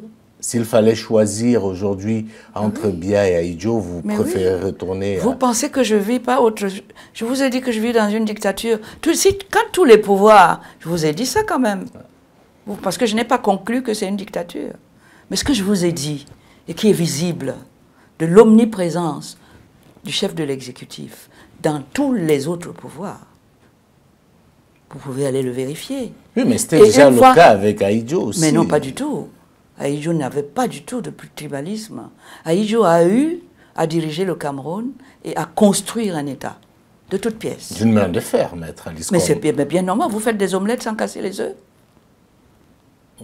Mais après avoir fait tout ça, qu'est-ce qui justifie que ça continue?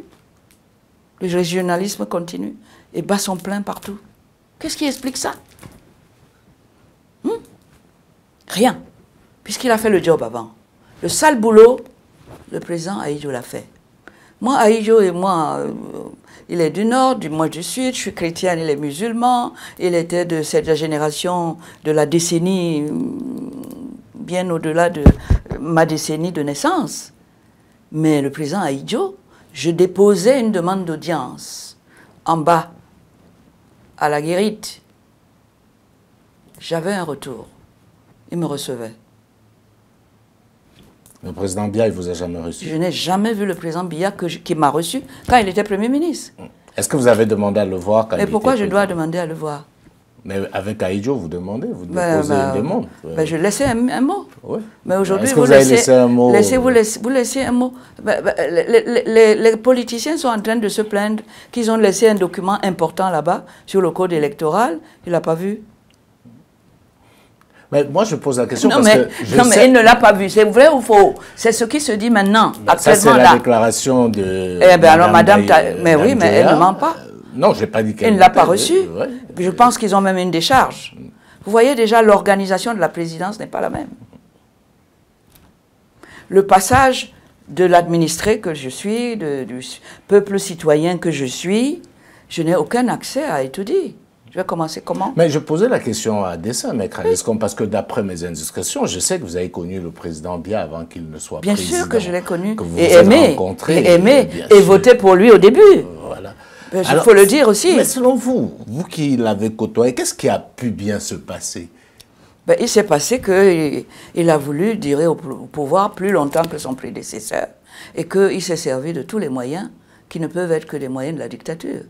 Parce que si vous avez comme projet de vie de mourir au pouvoir et d'y rester à vie, il y a des choses auxquelles vous êtes obligé de vous affranchir. Qu'est-ce que vous répondez à ceux qui pensent... Est-ce que vous comprenez que c'est une logique de dictature? Je comprends très bien. Voilà. Qu'est-ce que donc vous ça ne peut pas être la même à chose. Ceux qui pensent qu'il est N'oubliez pas que le président Ahidjo a dit « je ne m'éterniserai pas au pouvoir » et il ne s'est pas éternisé. Après 25 ans, il est parti. Il a cédé le pouvoir. Avait-il vraiment le choix? Tout à l'heure, vous m'avez posé la question de savoir que dans les discours, ils vont rester là. Il est Moïse, il doit rester. Vous me l'avez dit. Oui, oui. Donc, est-ce que ça correspond à ce que Ahidjo disait, que je ne vais pas m'éterniser au pouvoir, et qu'il a fait? Et nous, on est à 43 ans. Ahidjo l'a fait à 25 ans. Donc, tout dépend donc de la posture du président Biya. La posture du président Ahidjo qui dit « je ne m'éterniserai pas au pouvoir » ne peut pas être la même que la posture du président Biya qui, lui, ne donne aucune limite à la durée de son mandat à la tête du pays. Qu'est-ce que vous répondez à ceux qui pensent qu'il est prisonnier de son entourage? Mais non, mais l'entourage. Le président Biya, qui le peut? Jamais. Vous n'avez pas vu qu'il a mis le professeur Edjoa et tout ce monde-là? Si tu oses lever la tête, les marafas? Oui, mais ça, c'était un président Biya en pleine possession de ses moyens. Aujourd'hui, on le sent mais moi, fatigué, je n'ai pas son bulletin de santé. Et il devrait pouvoir nous montrer le bulletin de santé de la personne comme elle. On sait qu'il a été, par exemple, absent du pays pendant longtemps pour des raisons évidentes liées à son état de santé. Est-ce qu'on nous en parle aujourd'hui? Est-ce qu'on nous en parle? Est-ce qu'on nous considère comme les patrons qui l'ont mis là? Qui l'ont nommé là? Est-ce qu'on nous traite comme ça? On n'a même pas droit aux informations les plus élémentaires d'une autre mandataire. Parce que c'est un mandat. Nous sommes ses mandants. On n'a même pas le droit de savoir. Même pas. Lui, il a de jolis avions pour voyager. Nous tous réunis, on a des petits coucous comme compagnie aérienne nationale. Vous voyez bien? Comment voulez-vous? Ahidjo, c'était la grandeur de Khmer. Il nous a mis des 737. Et oui, Khmer était là. Et on voit très bien. Je peux m'empêcher de rire parce que quand vous parlez effectivement de la Khmer, vous nous faites faire une parenthèse. C'est justement que j'ai été frappé par le fait que les non-camerounais, quand ils nous parlent de la Khmer, c'est avec une admiration. Ils sont extraordinaire, mais ils sont aujourd'hui dépités de savoir que... on a des petits coucous qui ne marchent pas. Le billet d'avion a pourtant quintuplé. Oui. Ouais. Yaoundé Douala aujourd'hui, c'est pratiquement 100 000 francs. C'est l'heure la plus. D'ailleurs, ça change comme à la bourse. Ouais. Et vous venez maintenant, je peux vous vendre ça à 100, mais quelqu'un d'autre, je vais lui donner à 148 et il va prendre. Ouais. Oui, oui. On sent que vous avez mal du Cameroun que vous avez connu, Maître Aliscom. Trop mal. On sent que vous avez un peu je souffre beaucoup. De l'amertume. Plus que ça, il y a de la colère aussi dedans. Il y a de la colère. Et je vois que je peux rien. Est-ce que c'est peut-être pas ça le blocage? Parce que la nouvelle génération ne connaît pas ce Cameroun rayonnant à travers l'Afrique et le monde. Écoutez, n'a pas connu ça. Et peut-être n'ayant pas eu ces éléments, n'arrive pas à comprendre ce que vous ressentez. Oui, mais alors il faut leur expliquer. C'est notre devoir de leur dire que contrairement à ce qu'on dit, c'est un dictateur, ils sont en train de vivre une dictature, là. On le leur reprochera aussi demain. Ils sont en train de vivre une dictature, c'est quand une seule personne a tous les pouvoirs en main et les exerce sans contrôle, seul. C'est ça la dictature. Est-ce que ce que vous vivez aujourd'hui là, ça ne ressemble pas à ça? On vous dira qu'il y a des partis de l'opposition, il y a plusieurs médias. C'est pour ça qu'on étiquette les gens, c'est pour ça qu'on les étiquette en opposants, pas opposants, où on bipolarise la vie ici, où vous êtes pour, où vous êtes contre et on vous combat. Le MRC en sait quelque chose.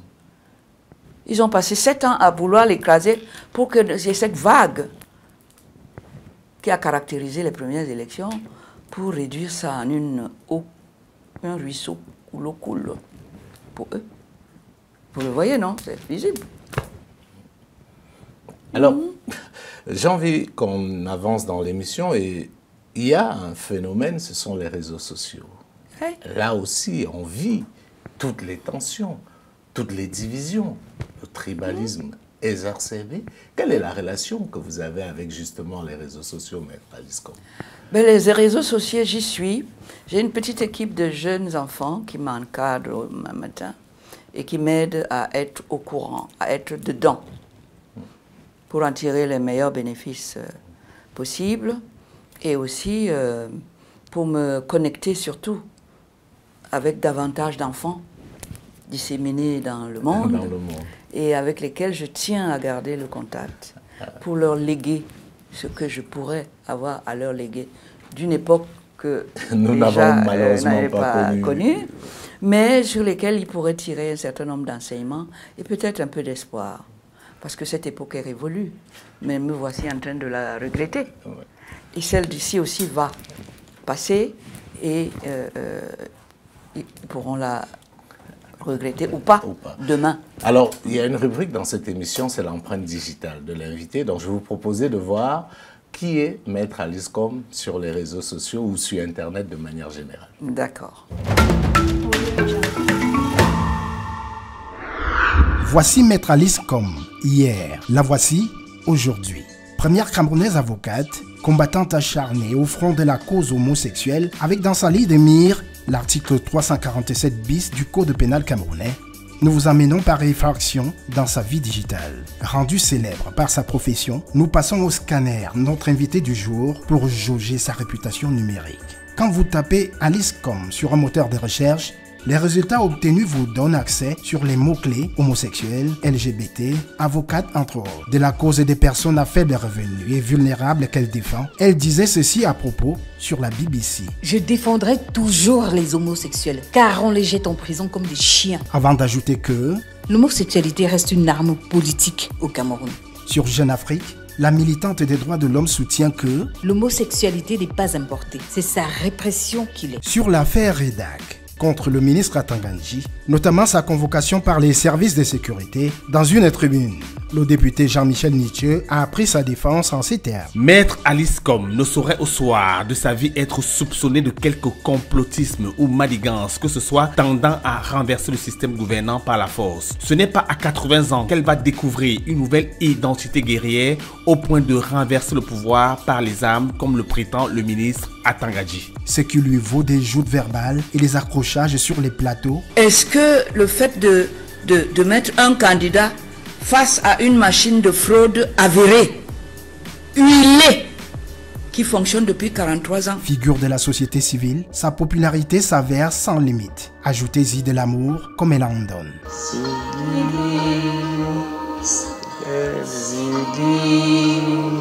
Je suis folle de lui, première fois que l'on me vit. De l'amour comme elle en reçoit. L'histoire retiendra Maître Alice Combes, l'ancêtre du droit au Cameroun. Bravo Mom et beaucoup de courage. Nous tes enfants sommes fiers de toi. Tu es un modèle et même un professeur qui en partie nous explique nos droits. Love you Mom. Maître, vous êtes une référence mondiale. Votre engagement et votre résilience face aux défis doit être enseigné dans des écoles. Impossible de ne pas vous aimer. Vous êtes amour, amour, amour. Si quelque chose de mal t'arrive avant moi, je vais beaucoup souffrir, Mom. Prends bien soin de toi. Nous sommes plus nombreux à t'aimer que la minorité qui te déteste. Dieu veille sur toi, Mom. Si sa cote d'amour est au plus haut dans ses réseaux sociaux, Maître Alice Com reçoit des flèches décochées sur un tweet de l'humoriste Maman. Pour son soutien d'Indepso ou pour avoir rompu des scellés. Elle a souvent fait de belles choses, mais là, c'est de trop. Et souvent, quand c'est ainsi, c'est moche. Je ne vois pas en quoi elle est spéciale. Il y a bien mieux qu'elle au Cameroun. Elles sont très nombreuses. En allant retirer les scellés, elle n'avait pas de problème de mobilité. Elle parle de CNI. Elle n'a pas de récépissé. Que le préfet applique froidement la loi. C'est simple. Les institutions demeurent debout. Quels sont ses idéaux? Que défend-elle? Une culture venue d'ailleurs? Arrêtez avec ça. On a l'impression que les Camerounais ne réfléchissent pas, ne sont pas cultivés. Qu'elle défend les innocents, la cherté et la vie, pas les PD. On s'en fout qu'elle soit même la première dame sur la lune, tant qu'elle veut imposer les choses des Grecs chez nous. Venons-en aux data. Nous avons cliqué pour vous et voici l'essentiel des chiffres générés sur les réseaux sociaux par la native de Poutkak dans le littoral camerounais. Premier clic sur Facebook où les publications d'Alice Com portent sur sa vie publique et privée. Elle a 2 comptes.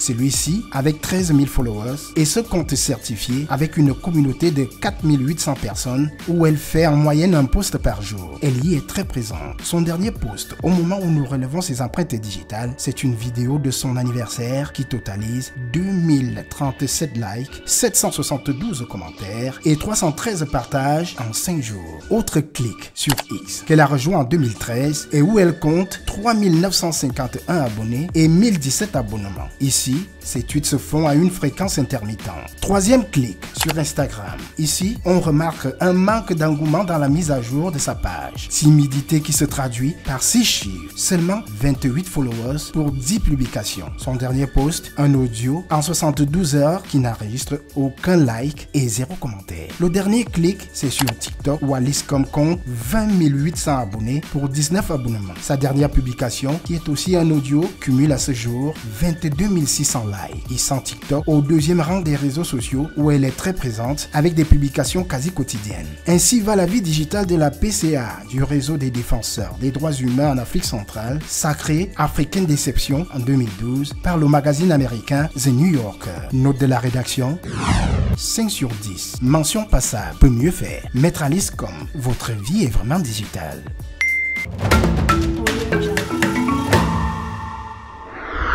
Alors, Maître Alice, comme on vient de voir votre empreinte digitale, on voit que c'est passable. Donc, les jeunes autour de vous doivent faire encore plus pour que vous puissiez justement passer ce message qui est important pour vous. Et la chose que j'ai notée, c'est que si vous faites l'unanimité dans vos carrières d'avocate, dans les combats qui sont les vôtres, par contre, il y a un sujet qui divise, c'est l'homosexualité. Vous défendez justement les personnes homosexuelles depuis des années et ça ne vous fait pas que des amis. Et on a pu à l'écouter. Oui.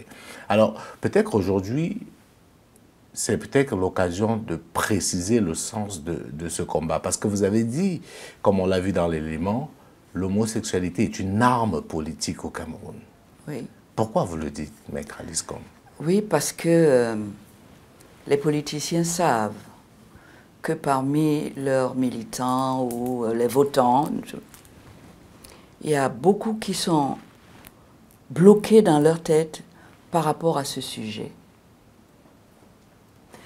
Et où ils peuvent facilement détourner un électorat en disant il va légaliser l'homosexualité et vos enfants vont avoir, je m'excuse, des anus troués.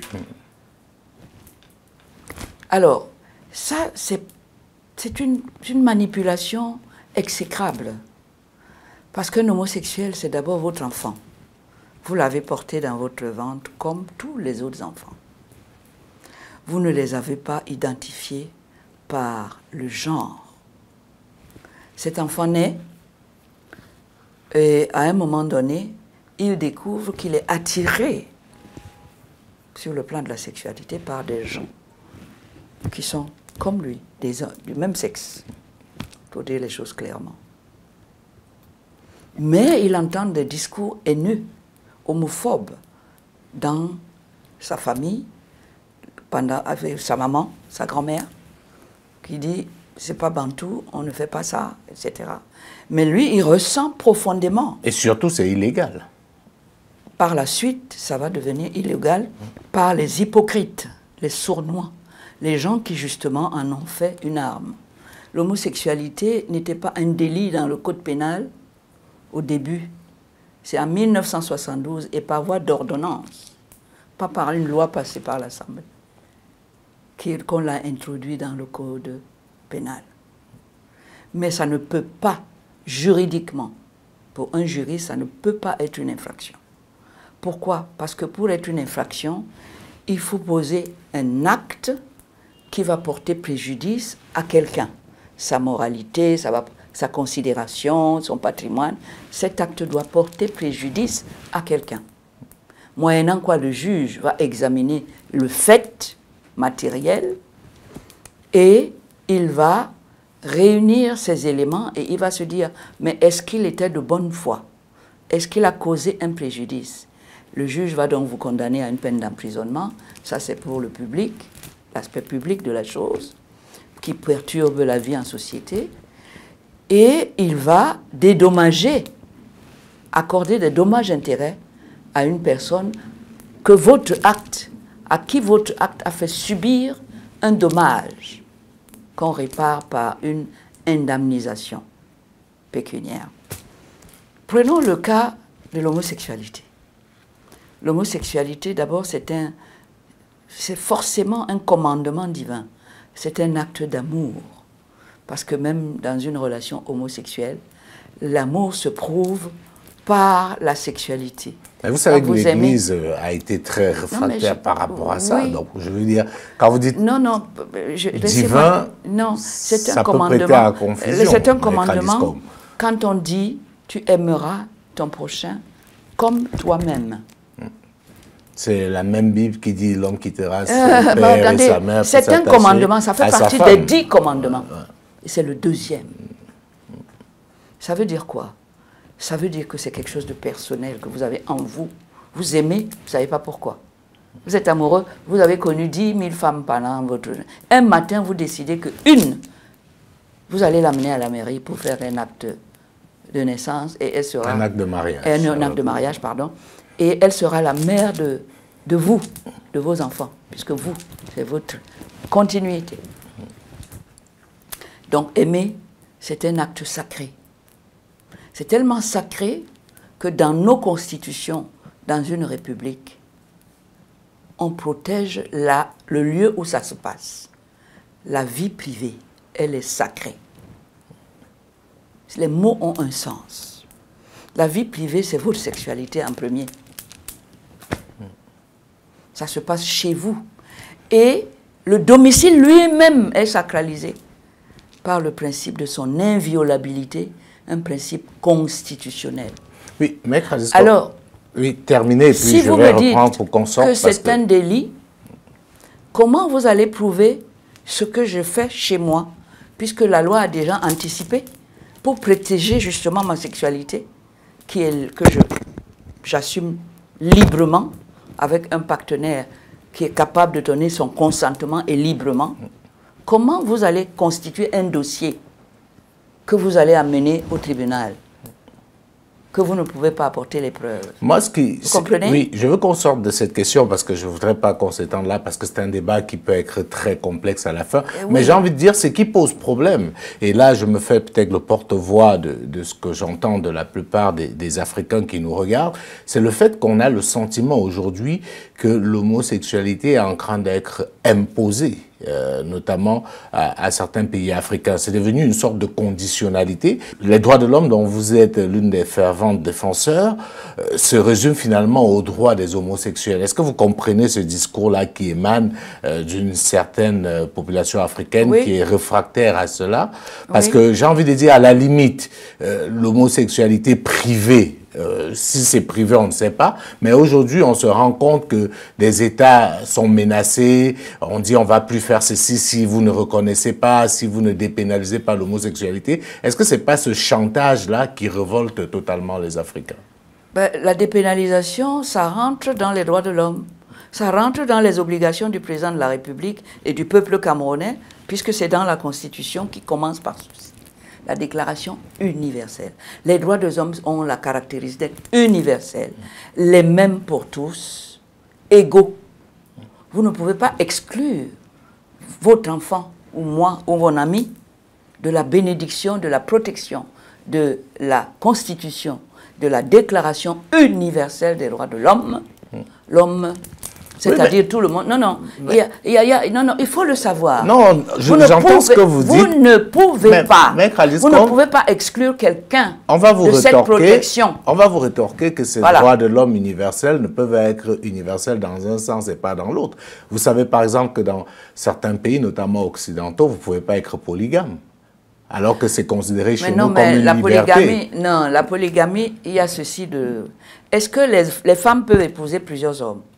Ça dépend des États. Non, non, mais non, il y a des ethnies en Afrique où les femmes sont polyamoureuses. Si la polygamie est légalisée, ça veut dire que vous n'avez pas la Déclaration universelle des droits de l'homme qui dit, quel que soit le sexe, une femme a les mêmes droits qu'un homme.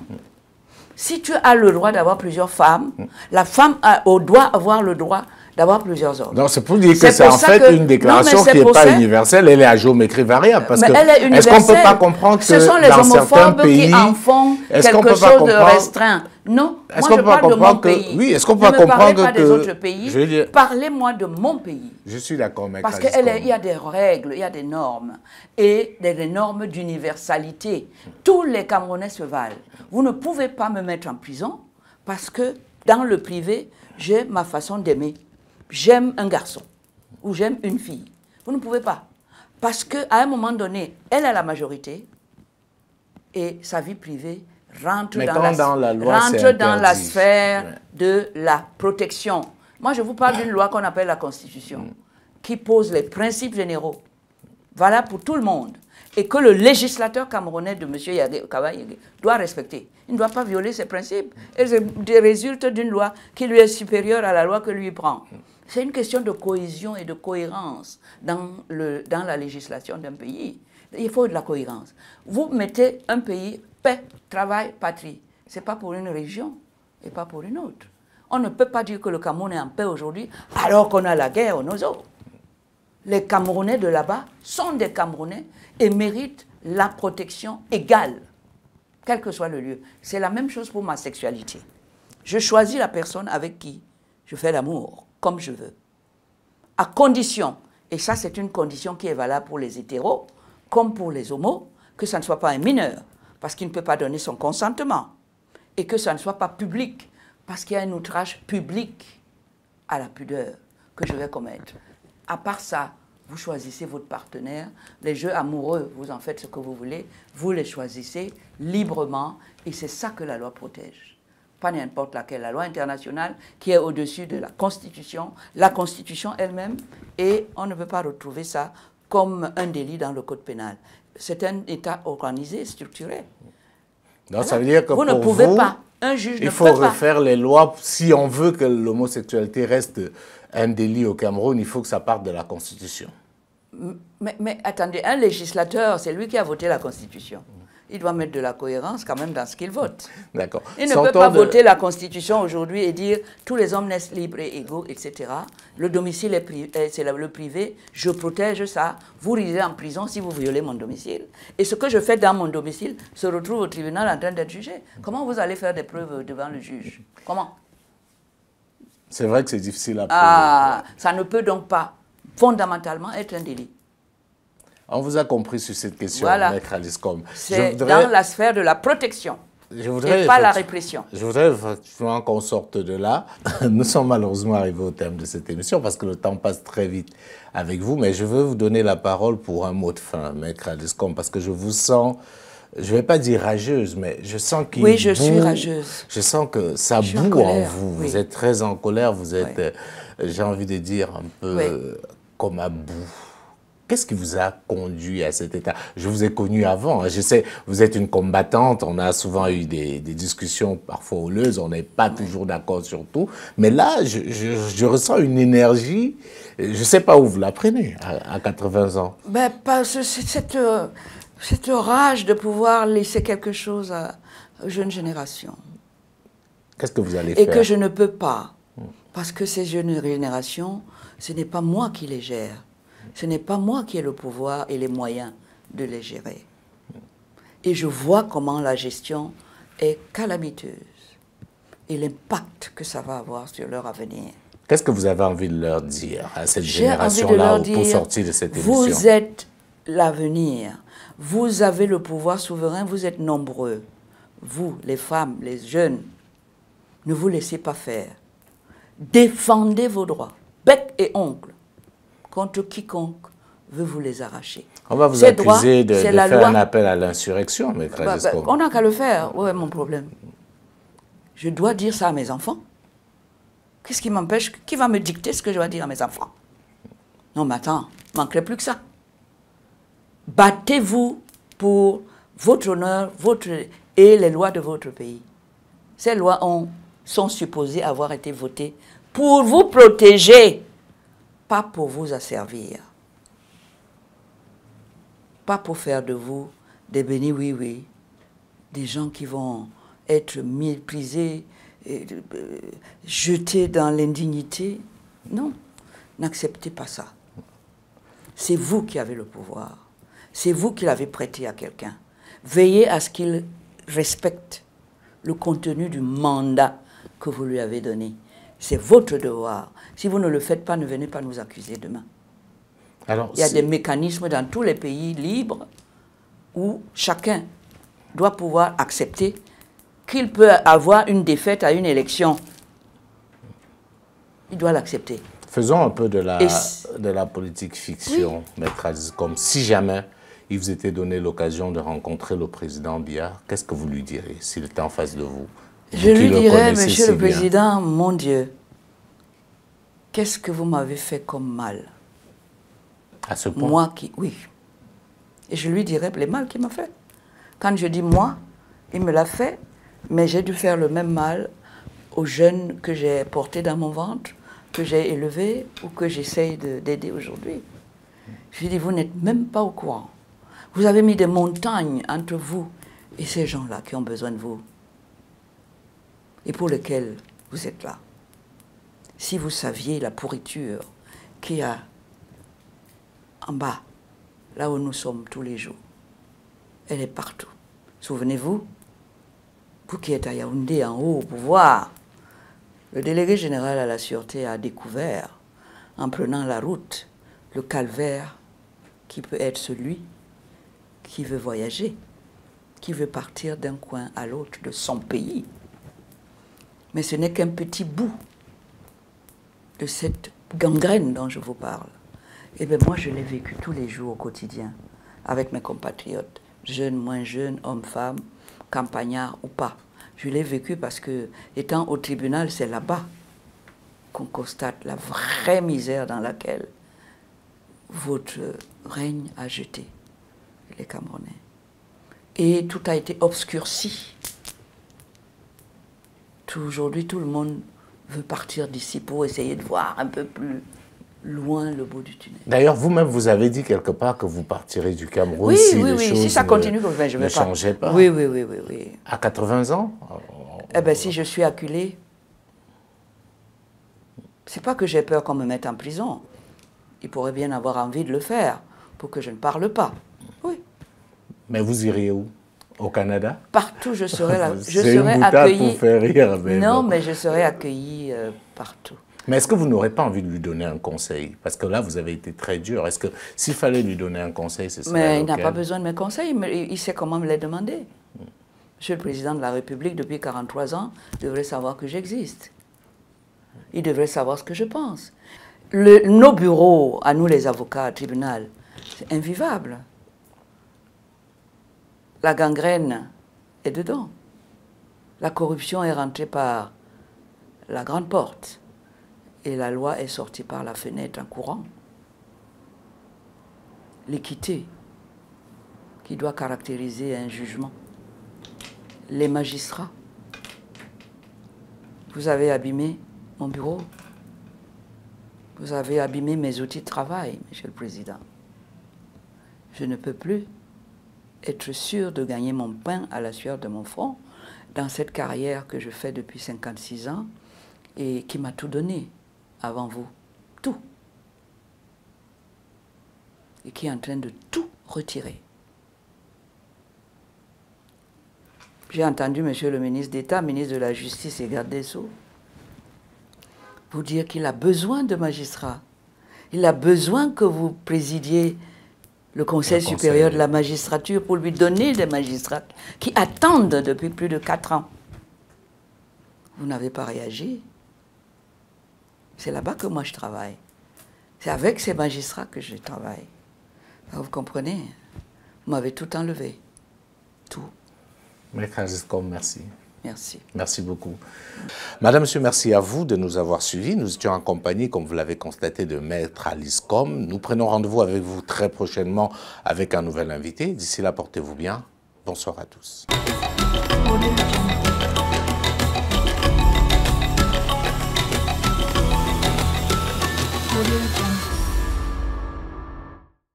Cette émission vous a été offerte par Sar Assurance Côte d'Ivoire.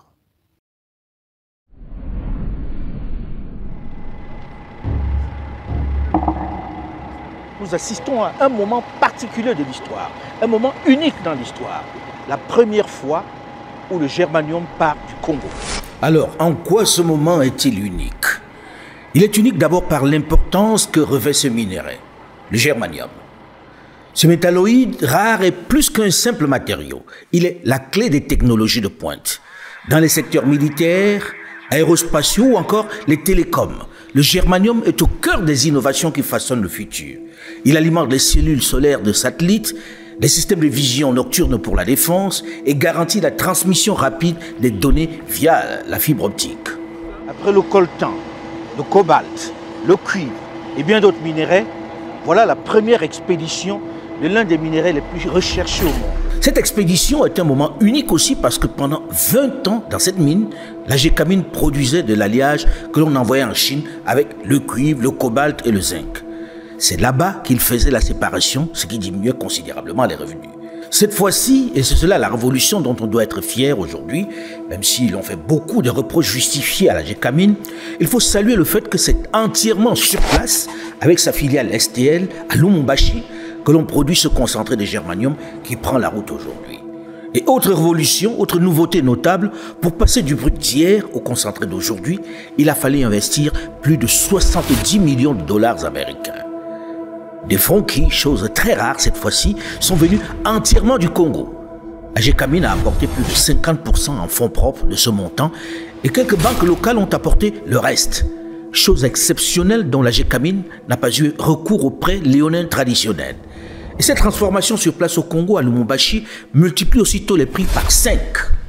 On a donc un effet multiplicateur qui est de 5 fois plus. Il faut dénoncer lorsque c'est nécessaire et féliciter aussi lorsque c'est bon. Bien fait. La Gécamine sur ce coup, sous la pression de l'autorité politique du président Félix Tshisekedi, peut maintenant produire du concentré de germanium à 0,5%. Et c'est une véritable révolution à laquelle nous, d'Afo Média, avons assisté en direct parce que figurez-vous que toute la production mondiale de germanium, que l'on ne retrouve que dans 3 pays au monde, la Russie, la Chine et la Mongolie intérieure, est de 180 tonnes. Et le seul Congo démocratique va compter pour 30 tonnes. Une manne considérable lorsque l'on sait que la tonne de germanium sur le marché vaut 2 200 000 $ pour l'instant. Ce marché s'excite et risque de grimper encore parce que, en raison de la guerre industrielle entre les États-Unis et la Chine, Pékin a décidé de ne plus vendre son germanium aux États-Unis d'Amérique en réponse aux restrictions des sanctions imposées par Washington à la technologie américaine. Ceci signifie donc que le Congo démocratique fait l'objet encore une fois d'une cour assidue de grandes puissances. Ce premier pas de la RDC dans l'exportation du germanium renforce son rôle incontournable sur la scène mondiale. Encore une fois, le Congo est au centre des convoitises. Pour lancer les fusées, les satellites dans le monde, on a besoin de ce germanium. Pour fabriquer vos téléphones portables, vos drones que l'on utilise, on a besoin de ce germanium. Ainsi, la RDC, le cœur de l'Afrique, riche en ressources stratégiques, devient le centre névralgique où se dessine l'avenir technologique de la planète. Elle confirme son statut de pays solution. Elle l'est davantage avec ce germanium qui arrive sur le marché un peu plus transformé sur place par les Congolais eux-mêmes, à travers la centenaire Gécamine. Lorsqu'on dit que le Congo est riche, Certains y voient des fantasmes. Lorsqu'on dit que le Congo c'est le pays solution, certains voient encore des discours, des slogans. Mais en réalité, est-ce que ce n'est pas un pays béni de Dieu? Seulement, il ne faut pas que toutes ces richesses fassent encore une fois le malheur des Congolais. Aux autorités de prendre soin, de bien négocier auprès de ses partenaires, de ses clients aux abois, pour que ces richesses soient plutôt source de paix et de prospérité pour tous. Et que la GECAMIN revisite profondément son modèle. Le meilleur peut-être à venir.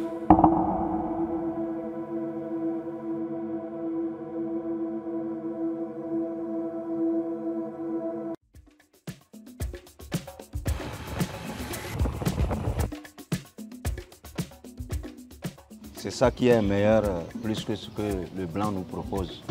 Plus meilleur que Pils, la boisson locale, elle est la meilleure.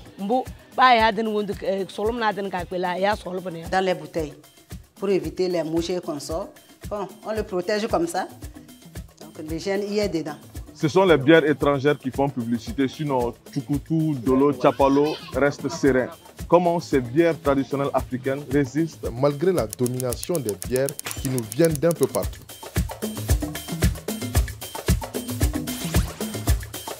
Get ready. Fight.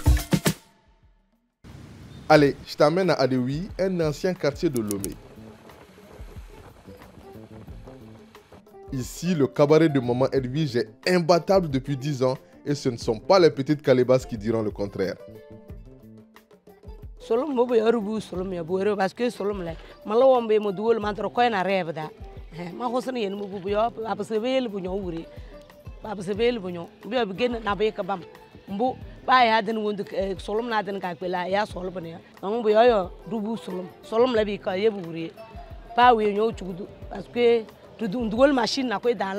C'est moi-même qui a fait ça. Le tchouk est abordable. Avec 200 francs, 300 tu es déjà saoulé. 100 francs déjà, ça suffit. Donc le tchouk fait dépenser moins. 100 francs pour une calebasse. Cette boisson occupe une place importante dans les cérémonies traditionnelles. Un aspect sur lequel le professeur Kofi Kochou s'est largement penché. C'est une bière qui permet de créer des liens sociaux, des liens matrimoniaux, des liens de travail. Bref, ça s'inscrit profondément dans la sociabilité urbaine. Mais le vrai nom de cette boisson du Mille, c'est Souloum. Donc, en réalité, Souloum, c'est la divinité de l'eau. Donc cette boisson est une représentation d'une divinité et elle est utilisée dans toutes les cérémonies, qu'elles soient malheureuses ou heureuses. Même en dehors de cabaret, le tchouk continue de couler à flot. De plus en plus d'entrepreneurs s'investissent dans le milieu. Pour remédier à la mauvaise réputation d'hygiène qui rendait la vie dure au tchouk. Disons, c'est ici l'entreprise de Mirajou. Bon, c'est ici on fait la boisson Malim. Moi, je réponds au nom de Madame Lemou Élise. Donc, je vais essayer de vous présenter en bref ce que nous faisons ici. On peut entrer. Bon, on s'est dit, soyez les bienvenus dans l'entreprise alors. On a commencé la production ici, dans ce bâtiment. Et au fur et à mesure que ça bouge doucement, doucement, on est en train de chercher à améliorer, voir qu'est-ce que nous pouvons faire, qu'est-ce qu'on ne peut pas faire. Le nom de l'entreprise, c'est Nirajou. Et c'est dans Nirajou qu'il y a tous ces produits jusqu'à la boisson Malem. Ces petites entités de transformation permettent de bien conditionner le tchouk et rassurent la clientèle. Ah, ok. C'est vrai, là, depuis, les gens doutaient sur l'hygiène de la boisson en question. C'est ça même que nous autres, on a évité pour aller dans les bouteilles, pour éviter les mouches et consorts. Bon, on le protège comme ça. Donc, après ceci, on va soumettre ça à un certificat phytosanitaire. Car si c'est mal fait, il y a les microbes dedans qui se signalent et on te dit, bon, voilà, ça là, ça ne passe pas. Si c'est correct, on te délivre le certificat. Donc, l'hygiène y est dedans. Une fois en bouteille, le tchouk peut facilement être exporté au-delà des frontières togolaises. On a fait l'idée de mettre ça en carton parce qu'il y a des gens qui achètent pour exporter. Les gens viennent prendre, aller vendre dans d'autres pays. Et justement, pour que le tchouk coule à flot partout ailleurs, certains préconisent de le labelliser. Un tchoukutu qui est un produit made in Togo, avec un label du Togo, un goût unique du Togo, avec la marque qui sera portée par les autorités togolaises, comme la tiéké en Côte d'Ivoire par exemple, et on en fait un produit de référence qui sera porté par le gouvernement, par les autorités du pays. Et là, les privés vont reprendre ça pour créer plus de richesse, plus de valeur ajoutée. Je crois que la boisson tchouk est un secteur porteur pour l'économie togolaise à moyen et long terme. Le tchouk ne blague plus, il résiste et fait la bagarre parce qu'il est chez lui et aucune boisson ne pourra prendre sa place.